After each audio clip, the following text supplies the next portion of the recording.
It's been 20 years since Smarty Jones emerged from the backstretch here to run into the hearts of racing fans across America.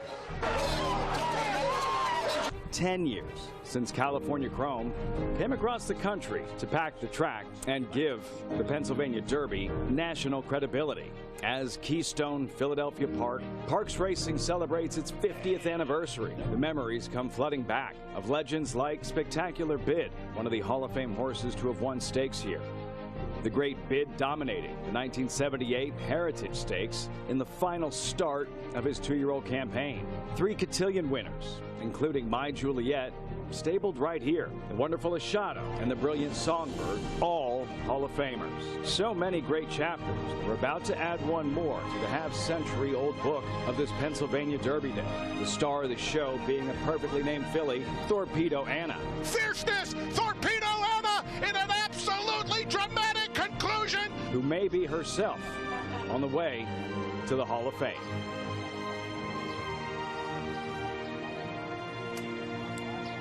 And her stage, it's set. Live look, Parks Casino and Racing in Bensalem, PA.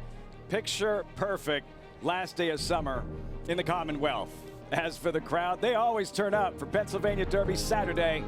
And with a filly like Torpedo Anna in the mix, everything gets cranked up a notch or two. So much to look forward to. The rundown, 3 races, fast sprinters in the Gallant Bob, then the first of $2 million events, the Catian, featuring Torpedo Anna, and finally, 44th running of the Grade 1 Pennsylvania Derby.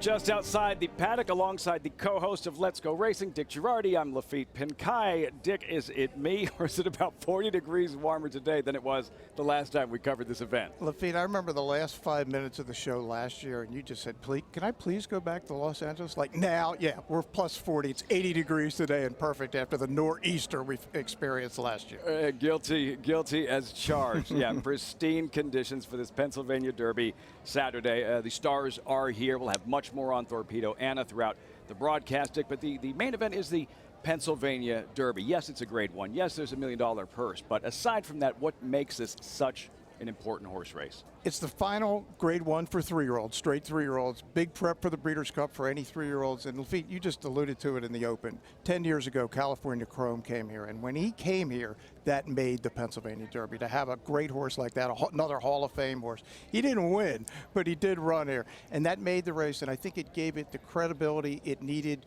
for trainers from all over the place to come in here. Bob Baffert has won this regularly since then. So, yeah, it was the California Chrome kind of changed everything. He won a Derby. He won a Preakness. Those are classic races. We have a classic winner in this year's field. Here are the 3-year-olds running in the mile and an eighth Pennsylvania Derby. 11 strong 3-year-olds, just like the Triple Crown. Number 2, Seize the Gray. He is the Preakness winner, but not the favorite. That distinction belongs to Dragoon Guard, number 7, 9-5 on the morning line, coming in hot, having won 4 straight. And on the far outside, number 11, Stronghold, second choice, California Invader, Santa Anita Derby winner. But focusing on the morning line favorite, Dragoon Guard, in from Kentucky, Dick. He hasn't won any Triple Crown races, right? So why is he the Pennsylvania Derby favorite? People love ones, Lafitte. They like horses that win a lot. This horse lost his first start by a neck. He's won his last 4. That's the one that jumps off the page. But the issue he's having today, he's only gotten to a 91 buyer his last 3 starts. He's going to have to go much higher to win the Pennsylvania Derby. It's probably going to take a high 90, maybe even 100 to win. For Dragoon Guard, the impeccable pedigree, the connections, Brad Cox, Florent Giroux, having won last year with Saudi Crown. What had, like you mentioned, he does have to step it up. Yes. But what has impressed you the most during this 4-race? Early speed and the ability to sustain it for a distance of ground. And even when you watch the end of his races, it doesn't particularly look like he's getting tired. It's not like he's coming back to the field. So that part is impressive. The question is he going to be able to do it with some heat? Because there's going to be some heat. There's other speed horses. You mentioned Seize the Gray. How did he win the Preakness? Loose on the lead and gone. They're going from the inside post. There isn't any question. You have other horses equally fast. So that Dragoon Guard, can he deal with other horses with similar kind of speed? Trainer Brad Cox, Florent Giroux trying to go back-to-back as Bob Baffert and Mike Smith did back in 2017 and 18, back-to-back winners of the Pennsylvania Derby. Then about 50 minutes prior to the Pennsylvania Derby, the second, well, the first actually, of our Grade $1 million events. The Catian 3-year-old fillies, all eyes on number 6, Torpedo Anna, among the brightest stars in the sport. Odds on 4-5, and rightfully so, as we welcome Maggie Wolfendale to the broadcast. Standing by Maggie, Torpedo Anna, for viewers that only watch a handful of horse races a year. Why should they be so excited to watch this filly Torpedo Anna run today? Because she's shown so much dominance on the racetrack, Lafitte. She's earned over $2.2 million.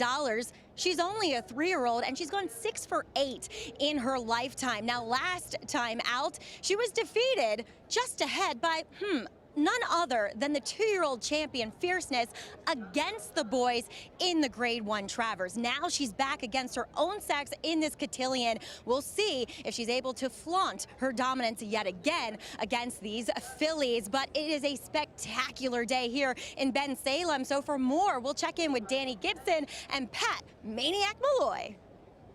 Thanks. Well, Maniac and I are surrounded by fans who are having so much fun. They came out to see some fast horses, top jockeys, plus the local horses that they watch here all year. It's going to be one of those Philly sports days we'll always remember. How much fun are you having? If I was having any more fun, they'd have to throw me in the Bensalem jailhouse. I tell you, beautiful racing, beautiful people, beautiful day. It doesn't get much better than this, Danny. It certainly doesn't. Back to you guys. Something for everyone at Parks on Pennsylvania Derby Saturday. Stay out of the Bensalem slammer. Maniac, as our coverage continues, just getting started here at Parks. And one of the major storylines, he is in fact a living legend. Wayne Luke is 89 years old, still training, still winning at the highest level this spring. A 7th Preakness victory which sees the gray both in Bensalem, with sights set on the Pennsylvania Derby. The Bet Parks Pennsylvania Derby is brought to you by Parks Casino and Racing. This is how you win. And by the Pennsylvania Thoroughbred Horsemen's Association. It's fun to see them run. By the Pennsylvania Horse Racing Association. What a ride. And the Pennsylvania Breeders Association. Pennsylvania is the only place to breed and race. Biggest day of racing every year in the Commonwealth. Welcome back, Parks Racing and Casino. Good crowd on hand. Getting closer to the main events with the Grade 1 Cotillion, 3-year-old fillies featuring Torpedo Anna, and the Grade 1 Pennsylvania Derby for the boys. The Gallant Bob will be before that for sprinters. And yeah, with a filly like a Torpedo Anna, with her in the mix here, dig a little bit later on. Maggie just explained to our viewers why she's so exciting and what she's done this season now, looking for a 4th Grade 1 victory. This is, in fact, a champion in the making. Right, she's already the 3-year-old filly champion. Just a question, Lafitte, can she actually be Horse of the Year? That's the issue we're dealing with. And obviously, if she had won that Travers that you all just watched a minute ago, she would be the heavy favorite at the moment. Look, if she wins this race convincingly, then goes to the Breeders' Cup, and Kenny McPeak will decide what race, but it sounds like the distaff. For now. And right, for now, and wins that. It's going to be kind of hard to deny her unless some other, like a Fierceness or somebody wins the Classic. Obviously, the Classic is like the Derby. If you win that, that's extra points. But, yeah, I think she's in play. And we mentioned at the top, she's putting together a Hall of Fame, not just season, but resume. And, by the way, so is her trainer, who just happened to win the Derby and the Kentucky Oaks back-to-back sweep, days. along with jockey Brian Hernandez. Much more on that story as we get closer to the cotillion. But first things first, the Gallant Bob is next. These are also 3-year-olds, but sprinters. Some fast sprinters here. There's the field. Ben Tornado, star jockey Arad Ortiz, 9-5. That is the morning line. Buscherino, a contender going in, and you're going with Ben Tornado this afternoon, yes? Yeah, and he's come on the board at 3-5. Well, there you go. We just got the 24 minutes to post for the Gallant Bob. But yeah, he looked like on paper. I mean, it's a race with a lot of speed. If you look at it, there's 13 ones in this race, meaning ones as in the first call of the race. But this, I think, is the fastest horse of all. And if you look at some of the horses he's been in against, he's dangerous. Your crew, Dick, standing by. That's our people. Always looking out for their man. Gallant Bob coming up next. First, we check in with the Maniac. What's going on? We're in the Picnic Grove, and I'm with Joe Wack. Grace. And Anthony. And you guys are a family, right? You said you're a family? Yeah. Some sort of family, right? That's what it's all about here at Parks Racing in the Picnic Grove, as you see behind me. It's family, it's fun, it's racing. Joe, how long have you been coming to the Pennsylvania Derby? About 5 years, I bet. Easy. Easy? maybe Only longer. 5? I thought it'd be Maybe longer longer. than that. I'm pretty young. Pretty young, yeah. You've only just gotten, yeah, I got you. How about you, Grace? It's my first time. First time. Yeah. And what do you think about this atmosphere? It's And different. different. Yeah. Different than a Phillies game, Yeah, different than an Eagles very game, but different. the vibes are high, right? Yeah, It's a it's beautiful very day. positive. Are you placing any wagers? Yeah, we did a few. Okay, Anthony. This is also my first time. We did do a few wagers. We have hit once so far today. Okay, and it's early. It's early still. Still early, very early. Got a few more on the books coming later, though. All right, and you guys are ready for the big one, Torpedo, Anna, and the Catian, and then we got the Pennsylvania Derby. We got 11 horses in that field. It's going to be a tremendous day of competitive racing here at Parks, and we're having all the fun, and it's all happening here at the Picnic Grove, right? Yeah. It's great. What do you guys got for your spread? You eating anything good, or? Brought some stuff, and it got a hot dog here and all the usual. The usual. It's okay. Easy to please Joe over here, Delco Joe. We'll throw it back to you guys as we get ready for this next one. We're on till 7, man. Where's our spread? Yeah, really. We need some food. We're hungry. Get What's on the it, deal? Maniac. Come on, Maniac. Philly sports fan, the passion, they know how to have a good time as we look ahead to the marquee events coming up here at Parks, Pennsylvania Derby Saturday, the Gallant Bob Sprinters when we come back.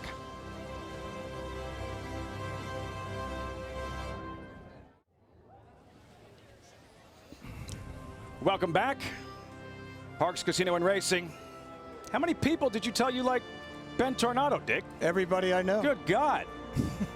Odds on 3 to 5 with about 20 minutes to post. 3-year-old sprinters, that's coming up next. You'll see the field right behind us. And then we'll have riders up in a post parade for the Gallant Bob. First things first, we send things over to Danny. Standing by. Hey, I'm with Danielle Montgomery. She runs our Turning for Home. That's our on-track racehorse retirement program right here at Parks. Now, everybody gets to see these amazing horses on the track today, but why is outreach so important for what they do when they're done racing? Absolutely. We're really proud here at Parks Racing. Turning for Home has helped over 4,000 horses to retire. So it's really important that this is an all-in sort of aftercare thing where the owners, when they race their horses here, they put towards their aftercare. So when these horses are done racing, obviously Torpedo, Anna, and Cisa Gray are not coming to Turning for Home. They're going to go to the breeding shed. But the rest of the horses, they can go on to be hunter jumpers, they can go on to barrel race, they can do everything. So we're just really proud to be the transitional organization here at Parks Racing where no horse gets left behind. These horses are amazing. Back to you guys on the desk. One of the biggest changes in recent years in thoroughbred racing, the focus on thoroughbred aftercare, Turning for Home, one of the many terrific organizations focusing on just that. Here on Pennsylvania Derby Saturday, always an energetic, enthusiastic crowd.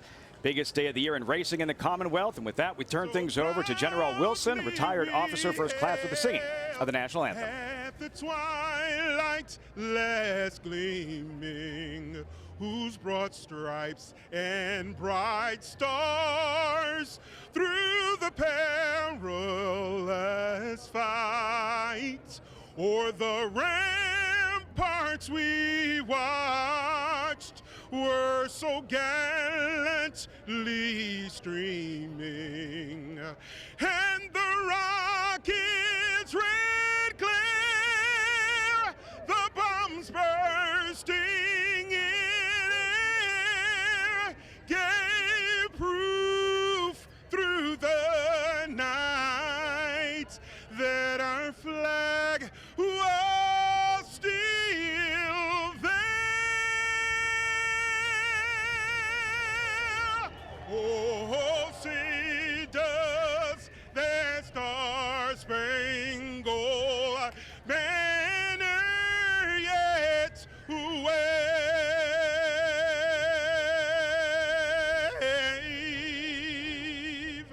o'er the land of the free and the home of the brave.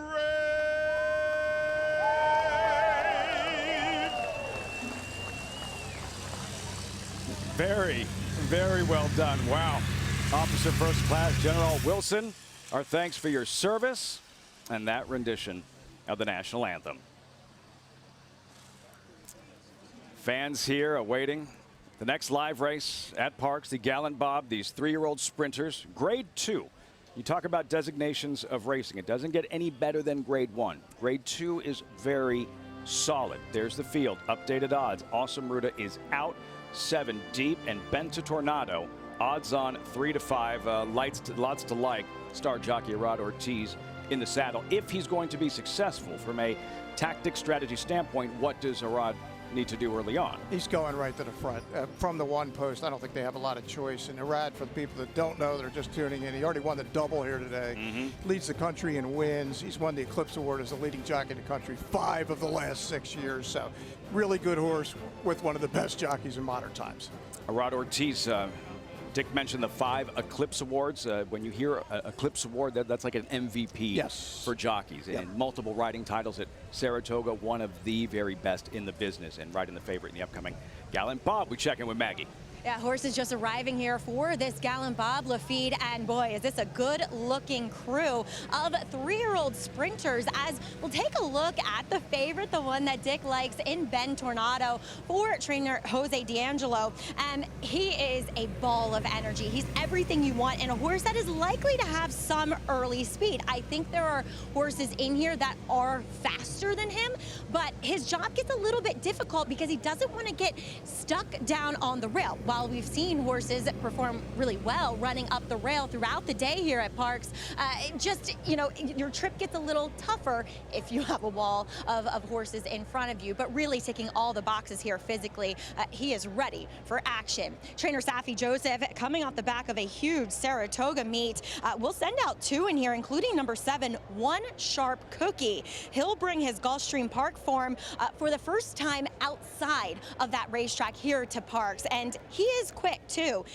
Very robust animal, really striking. He's almost black. He has that really rich hydrated coat, really acts classy, has that intelligent look in his eye, but another horse that has a lot of early speed. So maybe you want to try to find one that could close a little bit, and I'm hoping that is the other Safi Joseph horse in number 6, Practically Dark, who does pick up the riding assignment from Flavien Prat, who is one of the leading jockeys in this country. His talents in the saddle are endless. He broke records in Saratoga for winning the most stake races and graded stakes races up there this year. So Practically Dark, he blew the brake last time. He had to circle the field while that race won on the front end by Bucarino.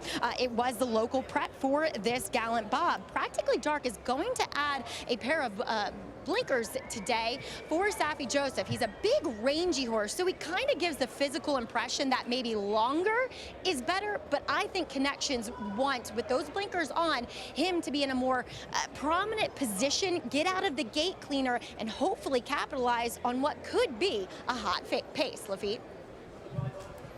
Watch out for him late. Practically Dark. What do you make of his chances this afternoon, Dick? I don't think he's fast enough. I think there's just too many horses that have big numbers. I understand exactly what Maggie's saying. He needs the right setup. He's not only going to need the right setup, he's going to need the race of his life. But, man, anytime Pratt is on anything these days, you have to upgrade him. He's unreal. A summer for the history books. As Maggie mentioned, the record wins for stakes races. At Saratoga, the most prestigious, most competitive individual race meet in North America. 18 stakes victories, Flavien Prat. 7 of the grade 1 variety. All records up at Saratoga.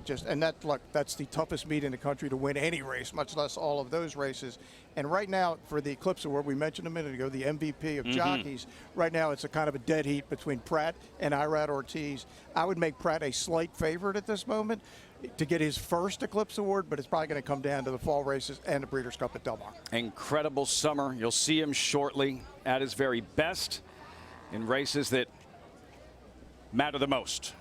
Flavien Prat. But for jockeys like Flavien Prat, for Irad Ortiz, when you win a Catian, when you win a Pennsylvania Derby, those are the highest of highs in thoroughbred racing. Make no mistake, for a jockey, it's not all glitz and glamour. Mental health has long been a taboo subject in the racing world, but it came to the forefront in the past couple of years as the racing community was rocked by the suicide deaths of jockeys Alex Kinchari, Avery Weissman, and most recently, trainer David Hoffmans. I got to sit down with members of the Parks Jockey Colony recently to discuss some of the struggles they face and how we are working to make things better. being in a slump, it's hard because it's not just business-wise, it's mentally. So you kind of have to really have your mind straight and always look forward and not really look back on what happened yesterday, or even in this sport, the last race, because you could have a terrible race and then half an hour later you got to go back out and ride the next race. Everything's going well, and I'm riding with confidence, but that's just part of the game, to ride that roller coaster of emotions and the big wins, and then the slumps that come along with it too, because it doesn't matter how good we are as athletes, as riders, we're only as good as the horses we're sitting on top of. There's always somebody next going to replace you. So I think we, more often times when we shouldn't, we do push ourselves quite a bit, because we know if I can't do it now, then the next person is waiting right there. They're going to do it. It's going to take your business. Took a spill. I got prescribed pain pills. One thing led to another, and my addiction just spiraled out of control. And it's dangerous. Women on the racetrack can often face different struggles. And I sat down with jockey Madeline Rowland to discuss her experiences. You know that you have accomplished it, and you're just not getting the right opportunities. To learn more about the struggles that men and women as jockeys face, including things like addiction, weight management, and the highs and lows of competing at the highest level in sports, learn more and watch the entire forum at the Parks Racing YouTube at Official Parks Racing. Important issue. Naturally, jockey mental health meetings on Capitol Hill in D.C. this week addressing this very issue. Jessica Paquette, thanks so much. Last year becoming the first female track announcer to call the Catian and Pennsylvania Derby. She'll do so once again this afternoon. Included the Gallant Bob. We'll have riders up in just a moment. In a post-parade, we'll have a chance to meet the field as Ben Tornado continues to reign as the choice. Dick gives out a selection, and that's what happens. You're better off keeping these things to yourself, Dick. I wish I could, Lafitte, but you asked me about it, so I figured I might as well just tell the audience who I like. I couldn't hide it at that point. You know what you can't hide is the fact that he was as competitive as he was chasing a Japanese colt by the name of Forever Young in Saudi Arabia. Yes, that same Forever Young who nearly won the Kentucky Derby the first Saturday in May. Exactly, and the horse that was second in there is Bookham Dano, the great Jersey-bred sprinter, is one of the best 3-year-old sprinters in the country. A Grade 1 winner. Right, so that was a sensational third-place finish. Then he came off this long layoff to run at Charlestown in the Robert Hilton Memorial on their big night, the CT Classic night, and just missed winning with a 99 buyer. If he can come back to that number, that will win the race. But look, Maggie made a great point. The question is, could he get behind horses? If he does, it's a little different situation. The trainer's kind of on record, says we're going. But then it's a question, are you fast enough to get there? Can you beat everybody else to the quarter pole? Are others on paper, and this is something to watch right from the start. This is why we love sprint racing. Yep. They spring the latch. These horses are going to go as fast as they can right from the opening bell. On paper, if Team Ben Tornado and Arado Ortiz pedal to the metal, they want to be in front, who do they have to worry about cranking up and applying the pressure? Yeah, Bucarino for sure, who won the prep race to Sal de Bunda here on Smarty Jones Day. He's got speed. He's locally based. Freddie Velasquez is a Hall of Famer here at Parks. There he is. And one sharp cookie who Maggie talked about. It's also very fast. So the race within the race is going to be fascinating. Keep an eye on those first 100, 200 yards. That's going to tell you a lot what's going to happen in the last 100 yards. Maggie liked what she saw in the paddock from Ben Tornado, who just walked by right behind us. A look at number 4 in Sunny Breeze. Sunny Breeze finished third in the prep race here behind Bucarino and Maximus Meridius, who's also in this race. That's Ned Allard, who's closing on 3,000 career wins, and Ned's one of the great people in the game. As far as the track today, have you noticed any tendencies? Is there a spot where riders may want to place their horses where it seems like the footing has been better this afternoon? Yeah, horses have won from just about anywhere, Lafitte, on the dirt course, so I think it's not an edge one way or another. Horses have come up the rail to win, as Maggie mentioned before, so it's certainly not a detriment if you end up being in there. But yeah, I don't think it's a factor one way or another. And there have been days here and other racetracks where you did not want to be on certain parts of the course, or in fact, you wanted to get to the rail if it's really live. All right, so riders up. Phil Martelli will join us on set very shortly to do the honors. Welcome to Parks Racing. It's my honor. Riders up.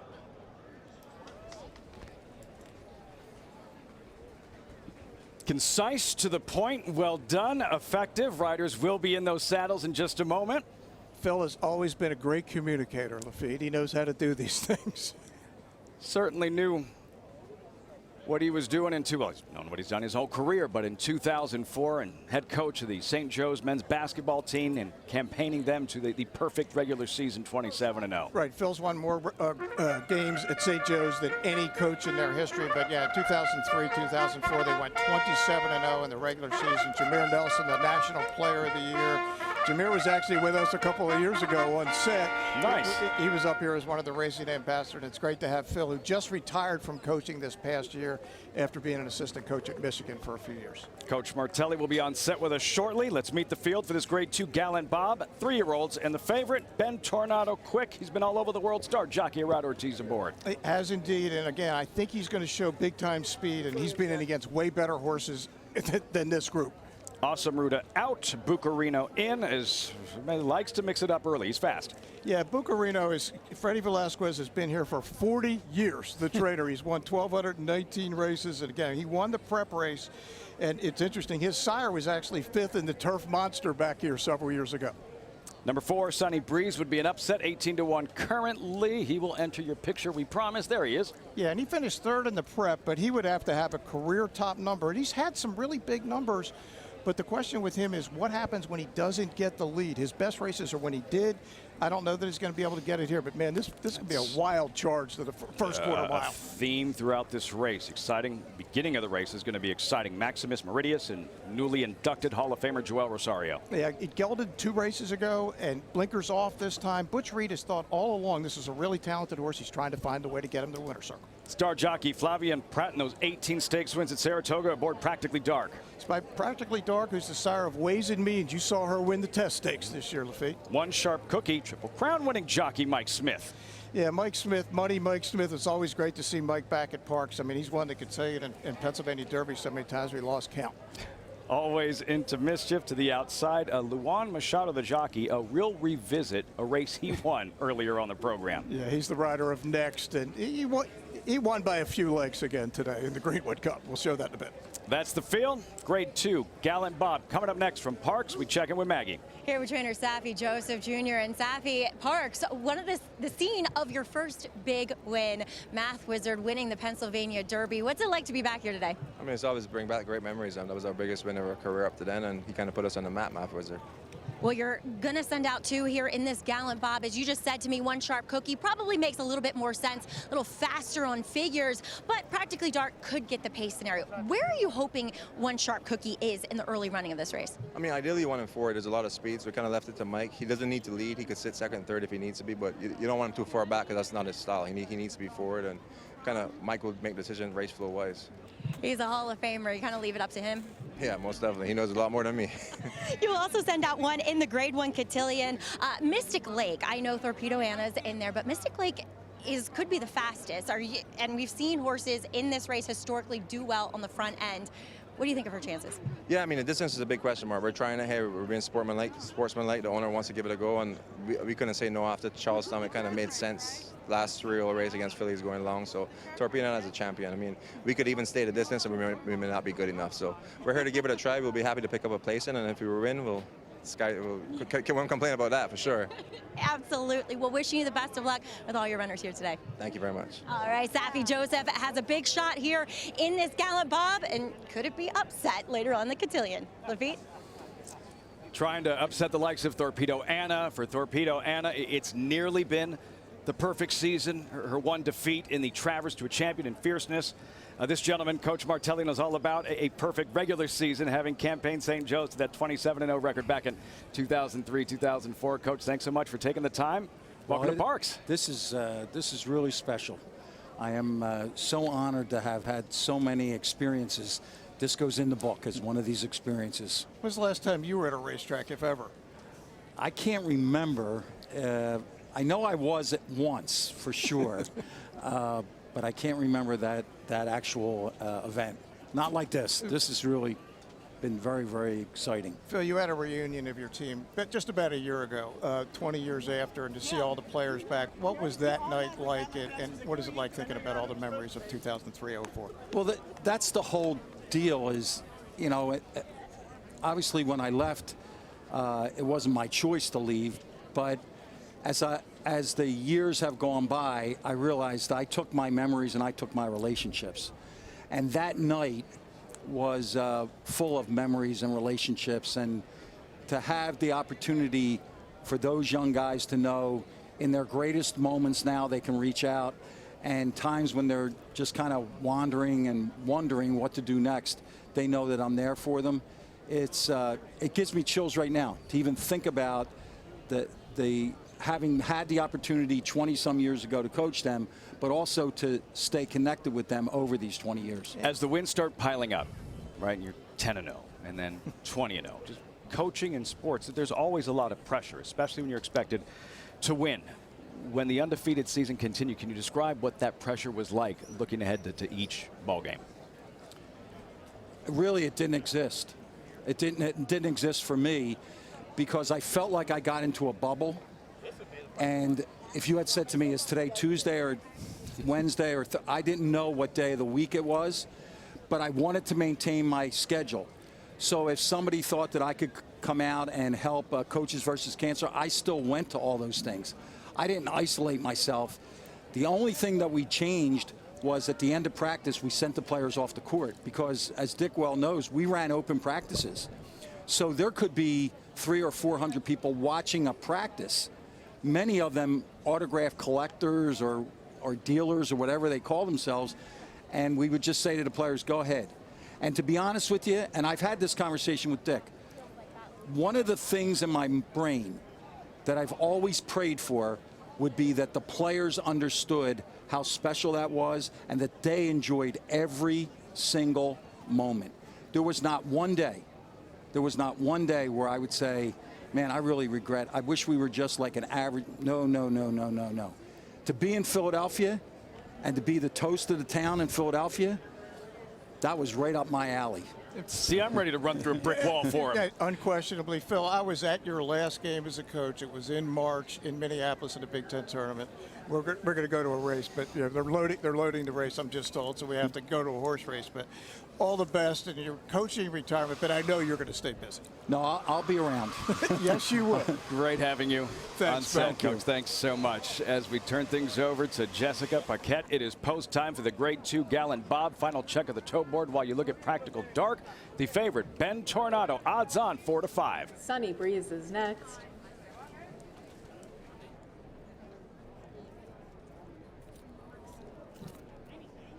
Followed by Maximus Meridius.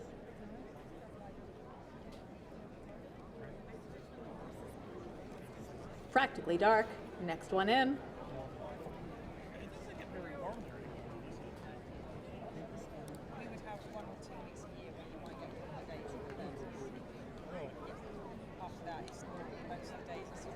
One Sharp Cookie is next. And now we're just waiting on Always Into Mischief.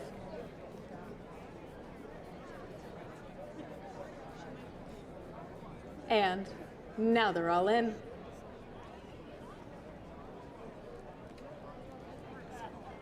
Off and racing in the Gallant Bob. A good start on the outside for Always Into Mischief. Sunny Breeze, some speed out of the gate, and Ben Tornado goes right with him. Sunny Breeze has a tenuous lead. Ben Tornado to the inside, presses on. Then it's Always Into Mischief. One Sharp Cookie, Practically Dark. Maximus Meridius gets shuffled back a little bit, and Bucarino, he's improving his position. He's in fourth and gaining. Sunny Breeze maintains a narrow advantage. A half mile left to go. Sunny Breeze, Ben Tornado, Always Into Mischief looms to the outside. The opening quarter, a sharp 22 flat, and Sunny Breeze continues to get the pressure on the outside, Always Into Mischief. Ben Tornado, he's in third. Then it's One Sharp Cookie to his inside. Bucarino, Practically Dark's beginning to move, and Maximus Meridius still at the back. Sunny Breeze maintains that lead. Always Into Mischief, a persistent presence to his outside. A quarter mile left to go. 45 flat for the half. Top of stretch in the Gallant Bob, 3 across the track. Ben Tornado on the inside. Sunny Breeze running a big race all out down the center of track. Bucarino getting in gear. Maximus Meridius trying to get involved late. Sunny Breeze is resilient. Ben Tornado with a narrow lead. A 16th left to go. Ben Tornado Tornado trying to shake off Sunny Breeze, and Ben Tornado wins the Gallant Bob. Sunny Breeze game in second, followed by Puperino. Maximus Meridius fourth. Tenacious, tough as nails, refusing to lose. Ben Tornado and Arad Ortiz hold on in the Gallant Bob. And that is a really fast time for this racetrack, 109.92 Lafitte. And you're right, he was under heat the whole way. In fact, the first two went around the track together. Neither one of them gave up anything. Ben Tornado, even money in the end. Here he is on the inside with the great Irad Ortiz. Sunny Breeze put his nose in front. He did, absolutely did. 17-1 for Ned Allard, ran the race of his life. And here comes Pucarino, the local star, coming up for third on the outside. Ben Tornado. Maybe we'll have a chance to see it on the gallop out. Arad Ortiz kind of snapped and said something to the rider on his outside, and Jamie Rodriguez and Sunny Breeze right about there. Right there. I'm not sure what that was all about as they exchanged pleasantries after the wire. Ben Tornado digging in and holding on in this Gallant Bob. As for Jamie Rodriguez, let's ride along. This was his perspective. Jockey cam, Sunny Breeze, and Jamie right about here while he has the favorite to his inside, probably thinking, I've got you beat. That's an awesome shot. So he's on the horse on the outside. That's the camera. It's on his helmet, and the horse to his inside is Ben Tornado. That is a very cool shot that you just don't get. You're right there. You're in the race in this one. The in Gallant the cockpit, Bob. Yeah, and Arad Ortiz, you can see he barked something at him. To Maggie in the winner's circle. Here with winning trainer Jose D'Angelo. And Jose, what a battle we saw from Ben Tornado today. Thank you. He put his heart out today. The race was fast from the gate. He was battling since the start. I thought he can get the lead easier, but you know, every race is different and every race is hard. So he put his heart out today, and I'm very happy. You were very bullish about saying that you guys wanted the lead, and is that truly his best running style? Obviously, one would think so. You know, I think he's better on speed, but you have to be smart because when you make fast fractions, probably you can get tired at the end of the race. So that's why I spoke with Aaron, like, because we have to be smart and handle the speed to make him close today. He was tenacious. Congratulations here in this Gallant Bob. Thank you. Great to Gallant Bob, going to Ben Tornado. That was a fun one to watch, Lafitte. The class, an athlete refusing to lose. Ben Tornado. Explain why, Dick, with a colt like this who's won races by daylight, by 4.5 lengths, by 7.5 lengths, by 2 and 3 parts. Why is a win like that? Sometimes why are wins like that more impressive? It just shows the horse has heart. You don't know it because when it's easy, there's no competition, right? What happens when a horse gets competition? A lot of horses don't like it. They just back out of there. Not Ben Tornado. It's interesting, Lafitte. He's now run at 6 furlongs 5 times. He's won them all.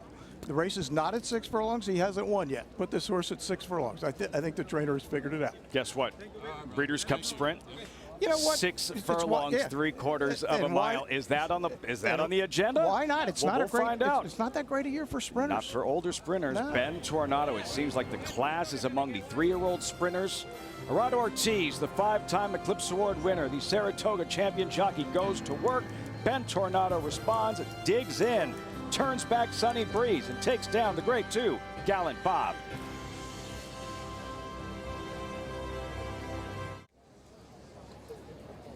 Entering the winner's circle, Leon King Stables, Ben Tornado. Surprising, as talented as he is, his first win of the year this year. No, it's bizarre. But remember who he was running against. He's only run twice. I think they were thinking all along, let's do this, and let's go to Del Mar and see if we can beat the big boys. According to Maggie Wolfendale, having a conversation with Connections, you heard from Jose D'Angelo, confirmed. Next up will be the Breeders' Cup Sprint at Del Mar. Remember, there was a colt by the name of Trinibird, who did not win this race. He finished second, was defeated by a long shot, and all he did was go from here to California and win the Breeders' Cup Sprint at San Antonio at 13-1. Right, and there's certainly history of this race, the next 2 of going to the Breeders' Cup and winning, and here's your prices. Love seeing that emotion in the winner's circle. Absolutely.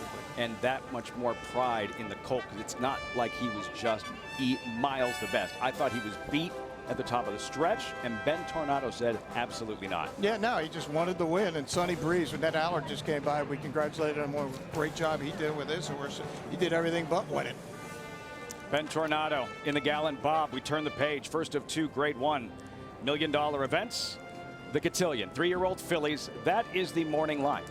Mile and a 16th is the distance. Alabama winner, Power Squeeze, drawn inside. Torpedo Anna at 4-5. Top-ranked 3-year-old filly in the country, and it's not close.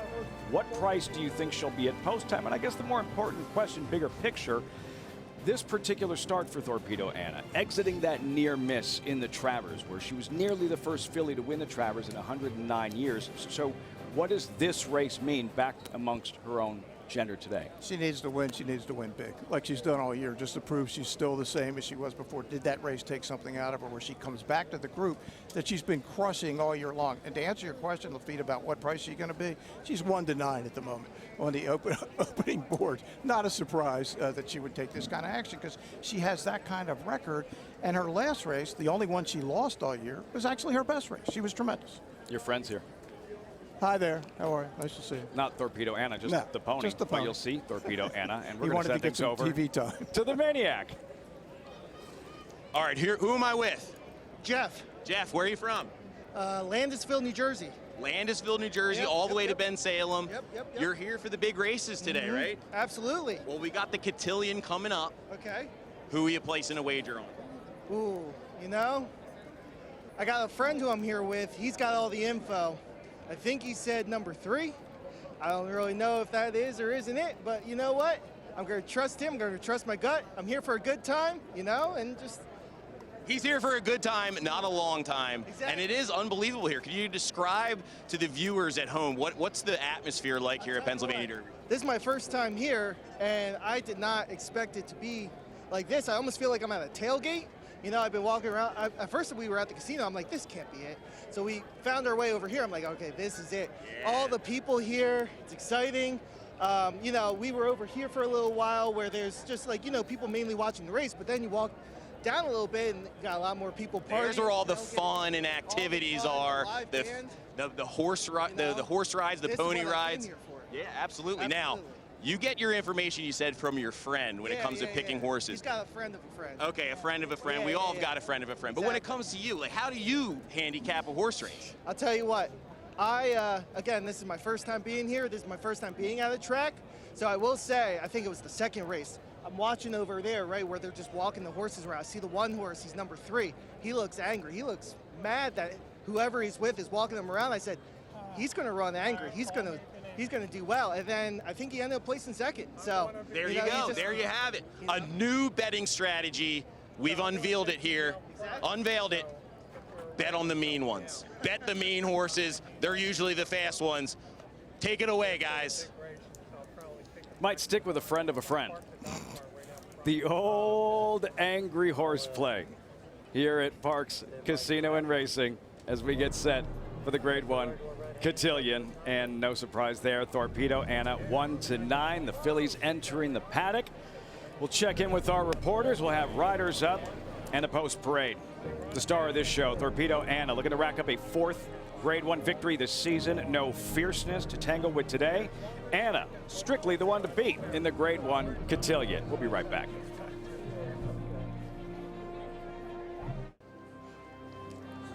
Welcome back. Pennsylvania Derby Saturday at Parks Casino and Racing. Catian coming up. There she is. Torpedo Anna, 1-9 for the finest 3-year-old filly in North America. So what's in a name? Meet Anna Thorpe. She's a high school junior.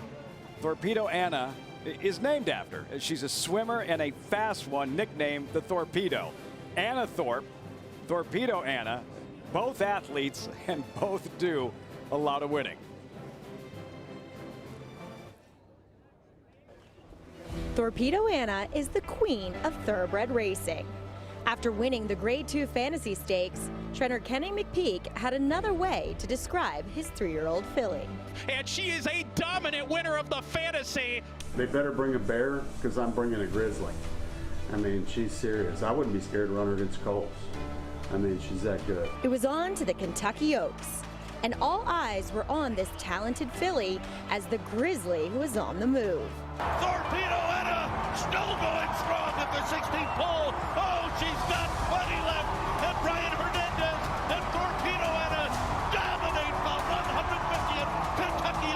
Not only did jockey Brian Hernandez and trainer Kenny McPeak win the Kentucky Oaks, but the next day they won the Kentucky Derby with Mystic Dan. Now, that's history.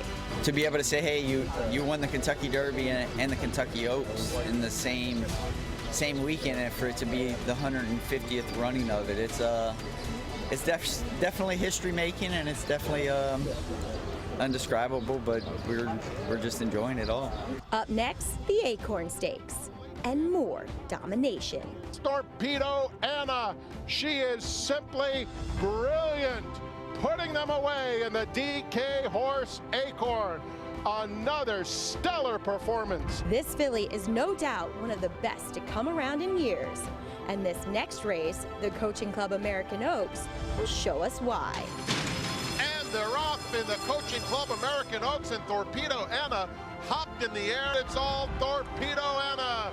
The leader of the division is simply spectacular in the Coaching Club American Oaks. She'll win for fun. And how fun it is to have a filly like this. In fact, this Grizzly is ready to eat against the boys in the Travers Stakes. Fierceness! Torpedo Anna in an absolutely dramatic conclusion. The champ is back. Fierceness! It was exciting. Can I tell you I like being second? No, don't like being second. The day that I enjoy being second, then I'll probably retire. But I'm very proud of her race. I mean, a lot went right. She did everything right. She's obviously, justified the fact that we ran her there. Yep. There was the fair share of naysayers, but she's the queen now. I mean, she's an amazing horse. Now she comes to Parks, and what a treat for this packed Derby Day crowd as the queen tries to get back into the winner's circle and perhaps on her way to Horse of the Year. That Travers, Saratoga was rocking, Dick. In the loss, can you lend perspective to just how good Torpedo Anna ran? Yeah, I mean, look, this is the 2-year-old champion that's in front. Fierceness, right? Won the Breeders' Cup Juvenile, won the Florida Derby, won the Jim Dandy. This is a really good horse, and she is running another maybe, 2-3 jumps. She's going to win this thing. That's how good she was. And again, look at the competition. Sierra Leone, a multiple graded stakes winner, is right behind him. So a sensational performance, and it's interesting to see. Torpedo Anna has been at Saratoga since the Kentucky Oaks. He went right up there.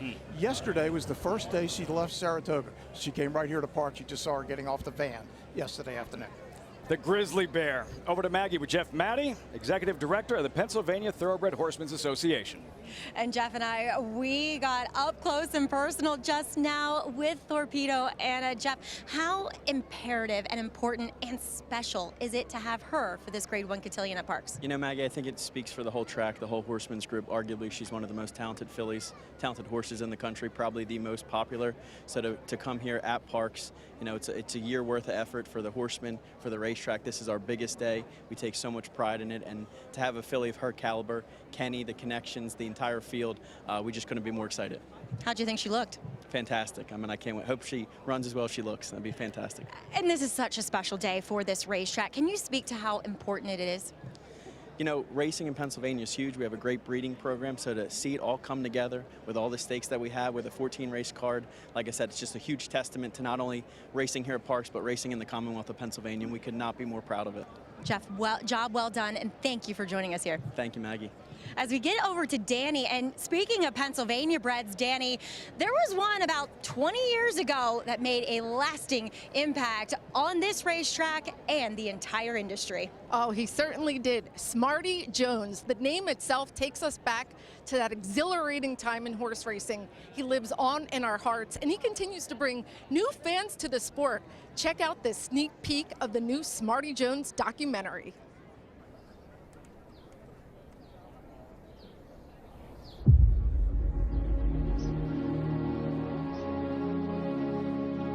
Right after 9/11, people were feeling pretty down, and we were looking for something to grasp onto.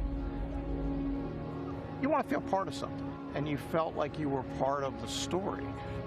You think of a sports hero being a football player, basketball player, but this horse is is a lot of people's hero. For home, and undefeated Smarty Jones comes wide off the turn. Smarty Jones has done it. Limehouse was second. You basically had the equivalent of a AAA baseball team playing in the World Series. Wait a second, what is this horse from then Philadelphia Park doing?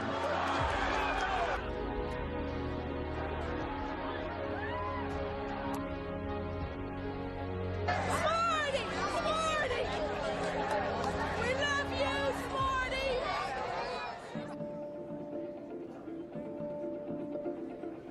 I think Chappie's health and age had a lot to do with it. It's been a real pick-me-up, as he said. It could be his last hurrah, and probably will be our last hurrah. People have a tendency to not really pay attention unless something really jumps out at them and makes them pay attention. And I think Smarty made people pay attention.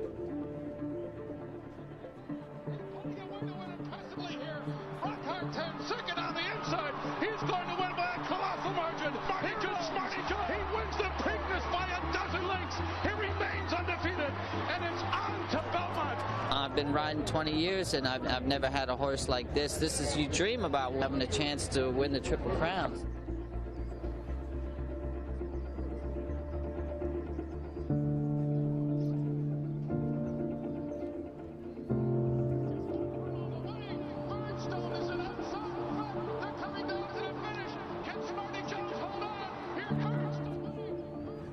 I haven't watched a race in 19 3/4 years. Birdstone surges past. Birdstone wins the Belmont Stakes. Smarty Jones. We have people come from all over the United States. I mean, there was somebody here from Alaska the other day. Actually had a gentleman from Japan come through here. We've had people come in there and walk up to the front of his stall and just start crying. You know, we never dreamt we'd have a horse like him here. Things happen for a reason. Right, champ? Yeah. Smarty Jones was the ultimate dream for all the dreamers, if you will, in the thoroughbred business. It's what keeps the small people having hope that they can get to a place that Smarty took Mrs. Chapman. We don't take him for granted, that's for sure. We treasure every day with a horse like this because you never know how long you're gonna have them, you know. Whether they're young or old, you just never know how long they're gonna be with you. 20 years later, people are still talking about it. It's amazing. Maybe he's just one of one. It won't ever happen again. But the good news is it did happen, and we still have great memories from that time.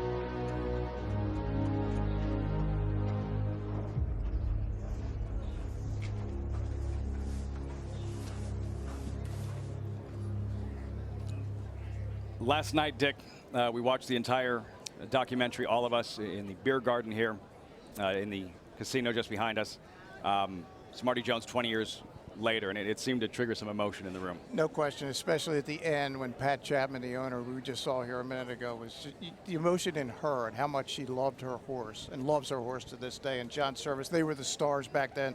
They're still the stars. And it's interesting, Lafitte.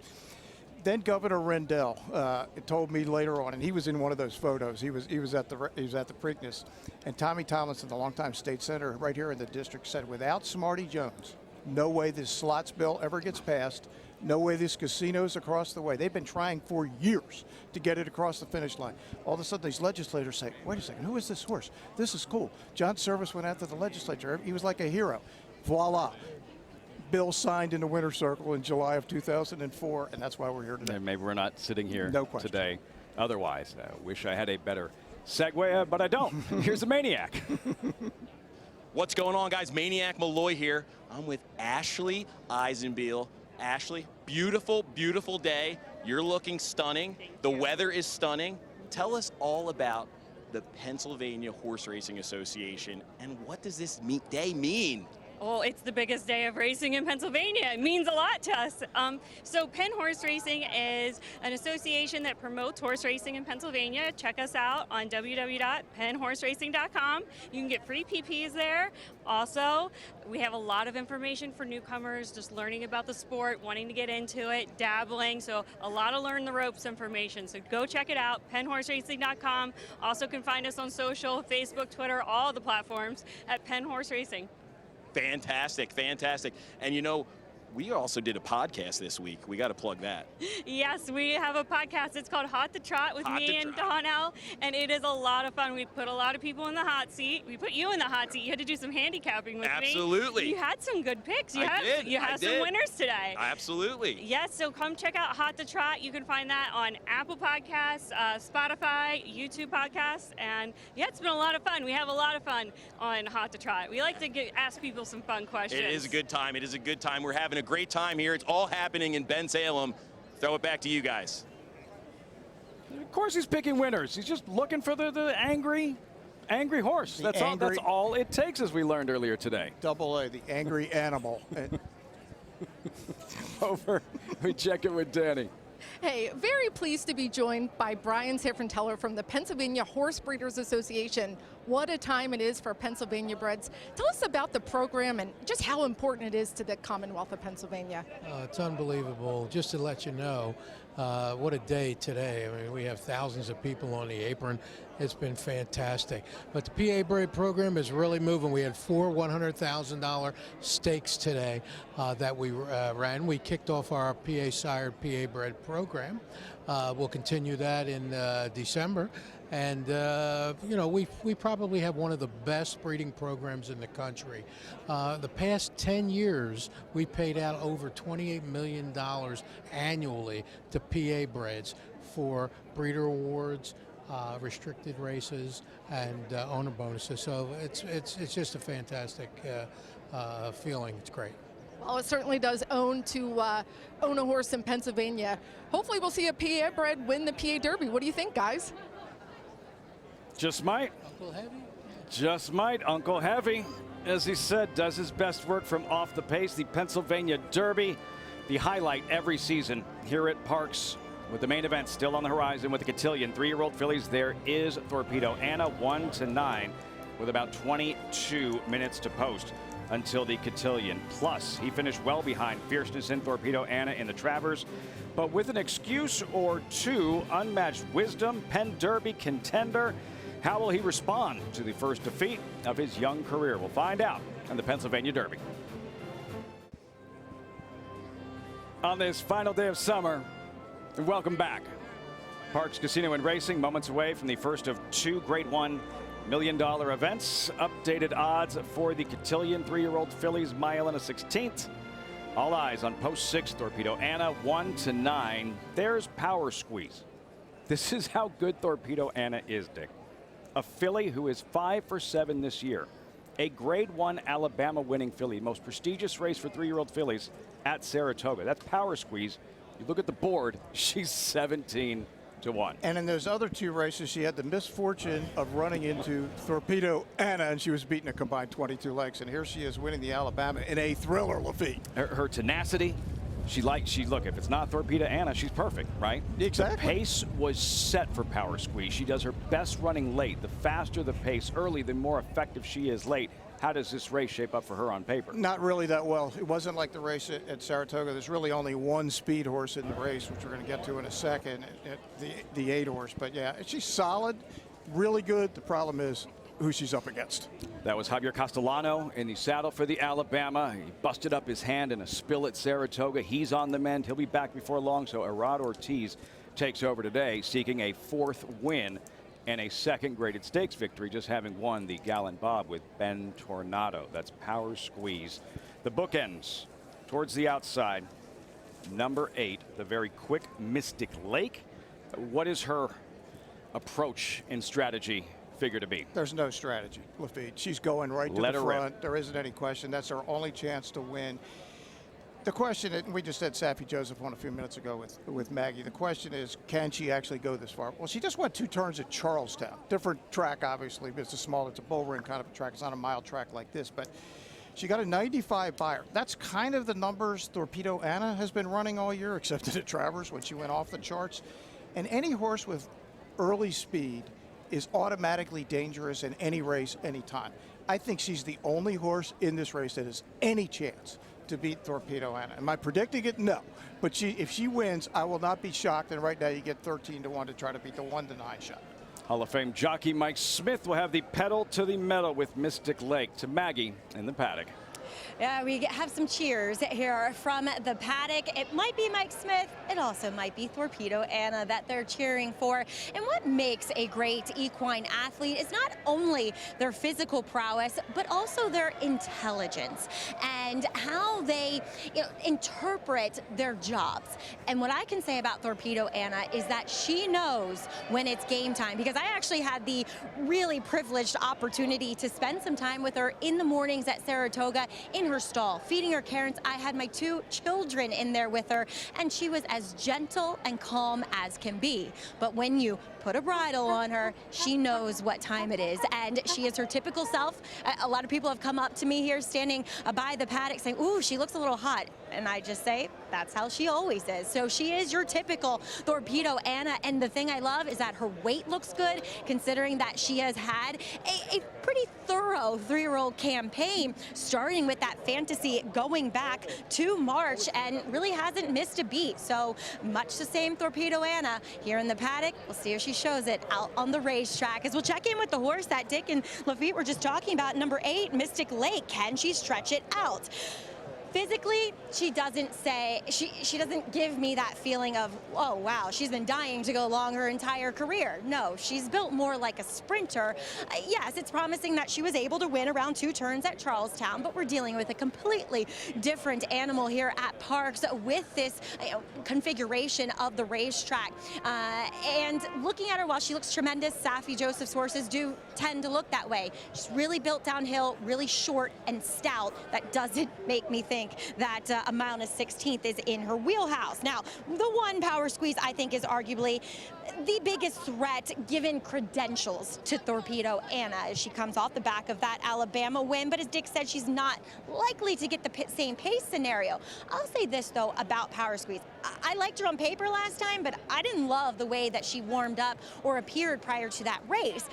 And I'm learning that she is quite a reserved individual. She's very laid back in her demeanor, but she actually looks better in her coat, better in her conditioning, which I appreciate. So sometimes when you have a horse that is gaining confidence, getting on a roll, as she has won her last 2, it can mean the world to them, and it's reflective in how they look physically. Number 3, Tarifa, she went in to the Kentucky Oaks as a legitimate player, but nothing went right that day over the sloppy racetrack in which Torpedo Anna dominated in Louisville. She didn't get away that quickly, and she was further back than what she was used to. Then she got a bit rank, and I just don't think she's as good over a wet track. Her comeback race in the Audubon Oaks at Ellis Park, I thought a good effort, because she put away the horse that she battled with early, but the winner just got the more ideal trip. A useful start back. She is fit by looking at her here in the paddock, but I just don't know how much she's gone on. You like to see these younger horses start to grow, start to fill out, and I just am not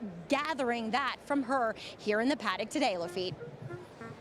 Great stuff, Maggie. To lend perspective at how things have changed over the past few months, Tarifa, we look at the board, she's 19-1. I see a 1 and a 9 for Torpedo Anna as well, but there's a slash in between both numbers. She's 1-9 in the Kentucky Oaks. Yeah, Tarifa was 5-1 at post time when Torpedo Anna won the Kentucky Oaks. She was just 4-1. It's total domination. She's been doing it all year long. And one of the many cool things about Torpedo Anna, Lafitte, is that she's an anyway horse, meaning she can win on the lead, she can win from mid-pack, she can win from the back, and she's had to do all of those things this year, and none of them have been any kind of a problem against fillies. I think it's important that she passed the test in terms of physical appearance to Maggie in the paddock, because she is exiting an extraordinarily taxing, demanding race. How hard she had to run in that 1.25-mile Travers against the boys, against a champion. And by the numbers, it was by far the fastest race of her career, and there are people that subscribe to the people. Maybe it's not going to happen again.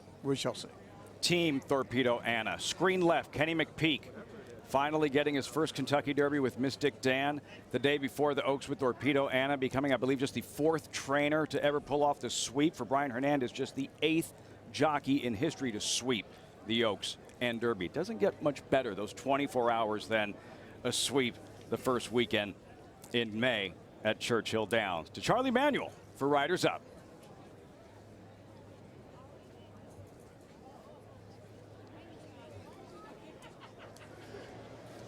Hello, Philadelphia.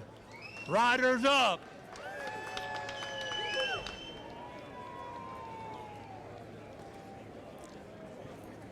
When he is not going to be Phil Martelli. When he speaks, they listen. Riders up shortly for the Catian. Exactly 1,000 career wins as a manager. Exactly 1,000. And the World Series in 2008. And then there's that. What a team, that 08 team. Brad Lidge will be with us later on in the broadcast. An absolute legend in this town. Charlie Manuel, one of the most beloved sports figures in the history of this city. And it's hard to become beloved around here, Lafitte. He is. What do you remember most, and not to go too far off on a tangent, post-parade brewing for this cotillion, that 08 season and a world championship, a World Series title? What was it like in this town then? It was wild because none of the sports teams had won anything in 25 years. That's 100 seasons. So everybody was waiting forever, and it was an explosion when the Phillies won in 08. Charlie Manuel, Riders up. Now the call to post for the Grade 1 Cotillion, and $1 million purse. Sophomore fillies, 3-year-old fillies, mile and a 16th. And there is the Grizzly Bear, Torpedo Anna. What will she do in her Ben Salem debut? There's Power Squeeze, the Alabama winner at 14-1. And she's the daughter of Union Rags, the 2012 Belmont Stakes winner, owned by Phyllis and Jamie Wyeth of Chester County. Scalable, Fierceness Connections, owned by Mike Rapoli, trained by Todd Pletcher. They won the Monmouth Oaks. Todd Pletcher won this race in 2004 with the Hall of Famer Ashado. Tarifa, never dismiss Flavie Pratt in a stakes race, Saratoga or otherwise. Yeah, and Pratt and Cox are some combination when they get together. They are always dangerous. Look, on paper, no, but every time I see Pratt, I get a little scared if I like somebody else. And rightfully so. Number 4, Everland, and Luan Machado seeking a second stakes victory this afternoon. Yeah, he went on next earlier in the card, and she's a big long shot. She was 41-1 in the Kentucky Oaks, and she's 70-1 today. Sidamara defeated a nose by Power Squeeze in the Delaware Oaks. And she's a daughter of Arrogate, who has given us the winner in the last 3 years of the Kentucky Oaks, the Belmont, and this year the Preakness in his only 3 crops. Boy, will he be missed, and what a stallion he was going to be. Lost way too soon. Torpedo Anna, among the best horses, among the best stories in racing. Cost just $40,000. She's earned over $2 million. Her sire, Fast Anna, you'll love this, finished second in the 2014 Gallant Bob right here at Parks. Gun Song, this surprised me. John Velasquez seeking a first cotillion victory. A shocking. I looked at it yesterday too. I'm saying, really? She won the Black Eyed Susan and the local prep, the cotillion, and if she wins today, $50,000 bonus for winning them both. Mystic Lake, come and catch her if you can. Yeah, she's lone speed. She won the Charlestown Oaks by 5 lengths. She looks very much like Society and Ceiling Crusher, the last 2 winners of this race, but neither one of them was facing Torpedo Anna. 3-year-old fillies in the cotillion, Grade 1 status, $1 million purse, post time 7 minutes to Maggie with Torpedo Anna's trainer, Kenny McPeak. That's right, Lafitte. And Kenny, bringing her in today, you have not dodged a single appointment for this 3-year-old campaign of Torpedo Anna. Talk a little bit about how she thrives on racing. Well, we've actually spaced her races pretty good. She was 6 weeks going into the Travers. I mean, that's plenty of time for us. And this is 4, and then you've got another 6 to the Breeders' Cup. So I don't concern myself with that too much. I think what probably I'm a little trepidation today about is that she's never shipped in and run before. She's typically been training wherever she was racing, and she really settled into Saratoga really good this summer. And she shipped in here yesterday, and she's done well overnight, and to act like she always acts in the paddock. She gets a little excited, but you know, let's see. I mean, she's pretty capable. We discussed shipping horses, and a lot of times either you do it a long way out or right on top of the race. Is that kind of your mindset with her coming in here yesterday evening? Well, it really depends on the horse. If a horse gets used to shipping in, they understand that when they get on a truck, they're getting ready to go. Like in Kentucky, when we're based at Keeneland or Churchill, and we're running at one or the other, it's not unusual for us to go in probably the first good horse of my career, Tahana Run, loved to ship and run. He got so excited morning of the race, and he ran his best races right off the truck, to the point where we'd ride him around on the truck before he ran, and he'd run him at home. So there's lots of tricks to this stuff. There is. You kind of have to outsmart them at times. But Kenny, talking about Torpedo Anna, she has shown so much versatility throughout her races that she just wants to win. What do you think her ideal trip, and what trip does she project to get today? Well, she's been faster than Gunsong outside of her, and I told Brian, don't really give that up to Gunsong. You've already proven you can be in front of her and finish away from her, and so I think going into the first turn is probably, you know, what I'm probably going to be watching closest. But it's still up to Brian, and he knows her so well. And the other thing is, we talked about, just keep her out of trouble. You know, don't let her get boxed in and slowed down where she can't recover from that. So, you know, look, he's a consummate professional, and we trust him immensely. How important is she to your barn, to your team, to Brian, the owners? It's been a fantastic ride. You know, it's just one of those, I think I wished every trainer in America could have a horse like her. I mean, for those that remember me when I started out, I remember stabling here at Philly Park and went 0 for 30 one summer, starving to death. Of course, I had a 28 waist and head full of hair back then. But I looked like Tom Morley, actually. He's bald, it's fine. That's my husband. Anyway, so there were humbling days. Well, wishing you the best here, and that it goes well at Parks. Yeah, fingers crossed. Kenny McPeak, Torpedo Anna, she has so many fans, including us two here. Lafitte? Perhaps not a 28-inch waist, but the top-ranked 3-year-old filly in the country that he does train, as we are now joined by Charlie Manuel on set. Charlie, great to have you with us. Thank you. You know a lot about pressure in these situations. For a trainer like Kenny McPeak, he has Torpedo Anna. Anything short of a blowout victory somehow would be considered a disappointment. How would you relate to this as a manager getting ready for a big ball game, a big playoff game that you are expected to win in? Anything short of victory is on the coaches, on the team, and is not going to be well accepted. I don't look at it as pressure. I look at it doing my job and where the work that goes in play. I want to fill in what we definitely ready, and we're capable of doing what we want to do, and I stay even keel, and I definitely have an atmosphere around our team to stay that way. And we did something good in a game, we might applaud you, but at the same time, we go right back and stay focused on what we're doing. And most of the time, as the game goes long, you know, like you get where you don't even have a doubt that you're not going to win a game. And we make sure we have that feeling in our when we play it. Charlie, it's been 16 years since the World Series. Nobody in this town will ever forget it. What are your memories of that time you're looking back on it? I remember last day of the season when Rollins made a dive and catch, and that allowed us to give Cole Hamels the baseball in the first playoff game we had, and he took us all the way to the end. I mean, he was that cool, and he was at a hot streak, and felt our pitching was well organized, and things fell right for us. I said to Lafitte a minute ago that you're one of the sports heroes in this town. When you come back to town, do you still get people coming up to you and want to talk about that time? Yeah, yes, all the time. But you know, I get so many people that want to talk to them. Is amazing, and I don't know how to act around them, really. I have people stop their cars, get out, come in and want to shake my hand. They act like they know me for 10 years, 15 years, something like that. And I don't know how to handle it, so I just be who I'm at, where I'm at. I just let it go from there. All the joy you and the team brought to their lives in a world title. Charlie, thanks so much for taking the time. Great job with Riders Up, and look forward to seeing you before long. Good. Thank you guys for having me. You got it. Charlie Manuel joining us on set here on the biggest day of racing in Pennsylvania. The $1 million Grade 1 events just around the corner, the Pennsylvania Derby. Very soon, the Catian and Torpedo Anna. We check in with Maggie and Danny standing by in the winner's circle.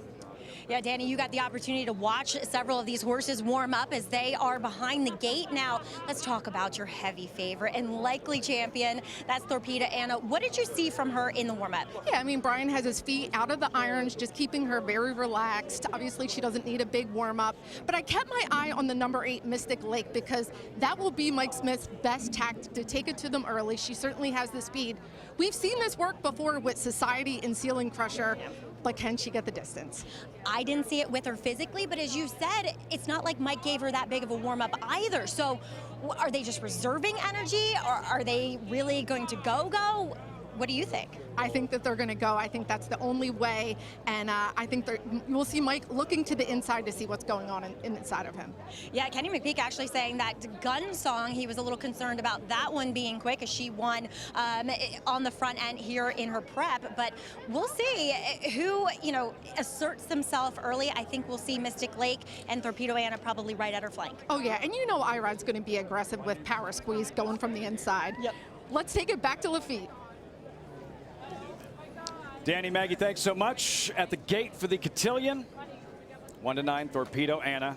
Expect to see that filly in front, Mystic Lake, and that's what Brian Hernandez is looking at. You're on board with the best 3-year-old filly in North America, one of the best horses in the sport, Torpedo Anna. And you see that sky there, Lafitte? Didn't look like that last year. Yeah, for sure. And if Torpedo Anna does what we expect, when you see the camera in the stretch, you're going to see nothing in front of her but sky. Torpedo Anna, perfect against her own gender this year. I did like the confidence from trainer Jorge Delgado. Campaign's Power Squeeze, the Alabama winner. He says 4 to 1 of them. He goes, I feel like I have the 4 to 5 shot in the Catian. I love his confidence.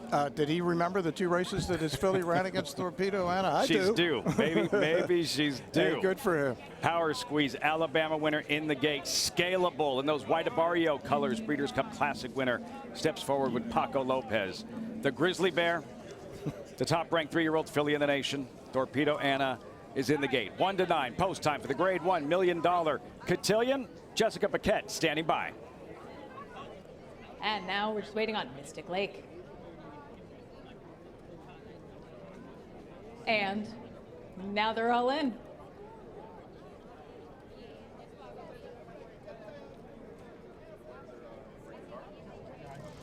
Off and racing in the Catian. It was a flawless beginning for this field of 8. On the outside, Mystic Lake goes right to the lead. Torpedo Anna settles into second. They go by the finish line for the first time. Then it's Mystic Lake, followed by Tarifa, Sidamara. In between horses, the gray Scalable. In on the rail, Power Squeeze. In the early trailer, the gray Everland.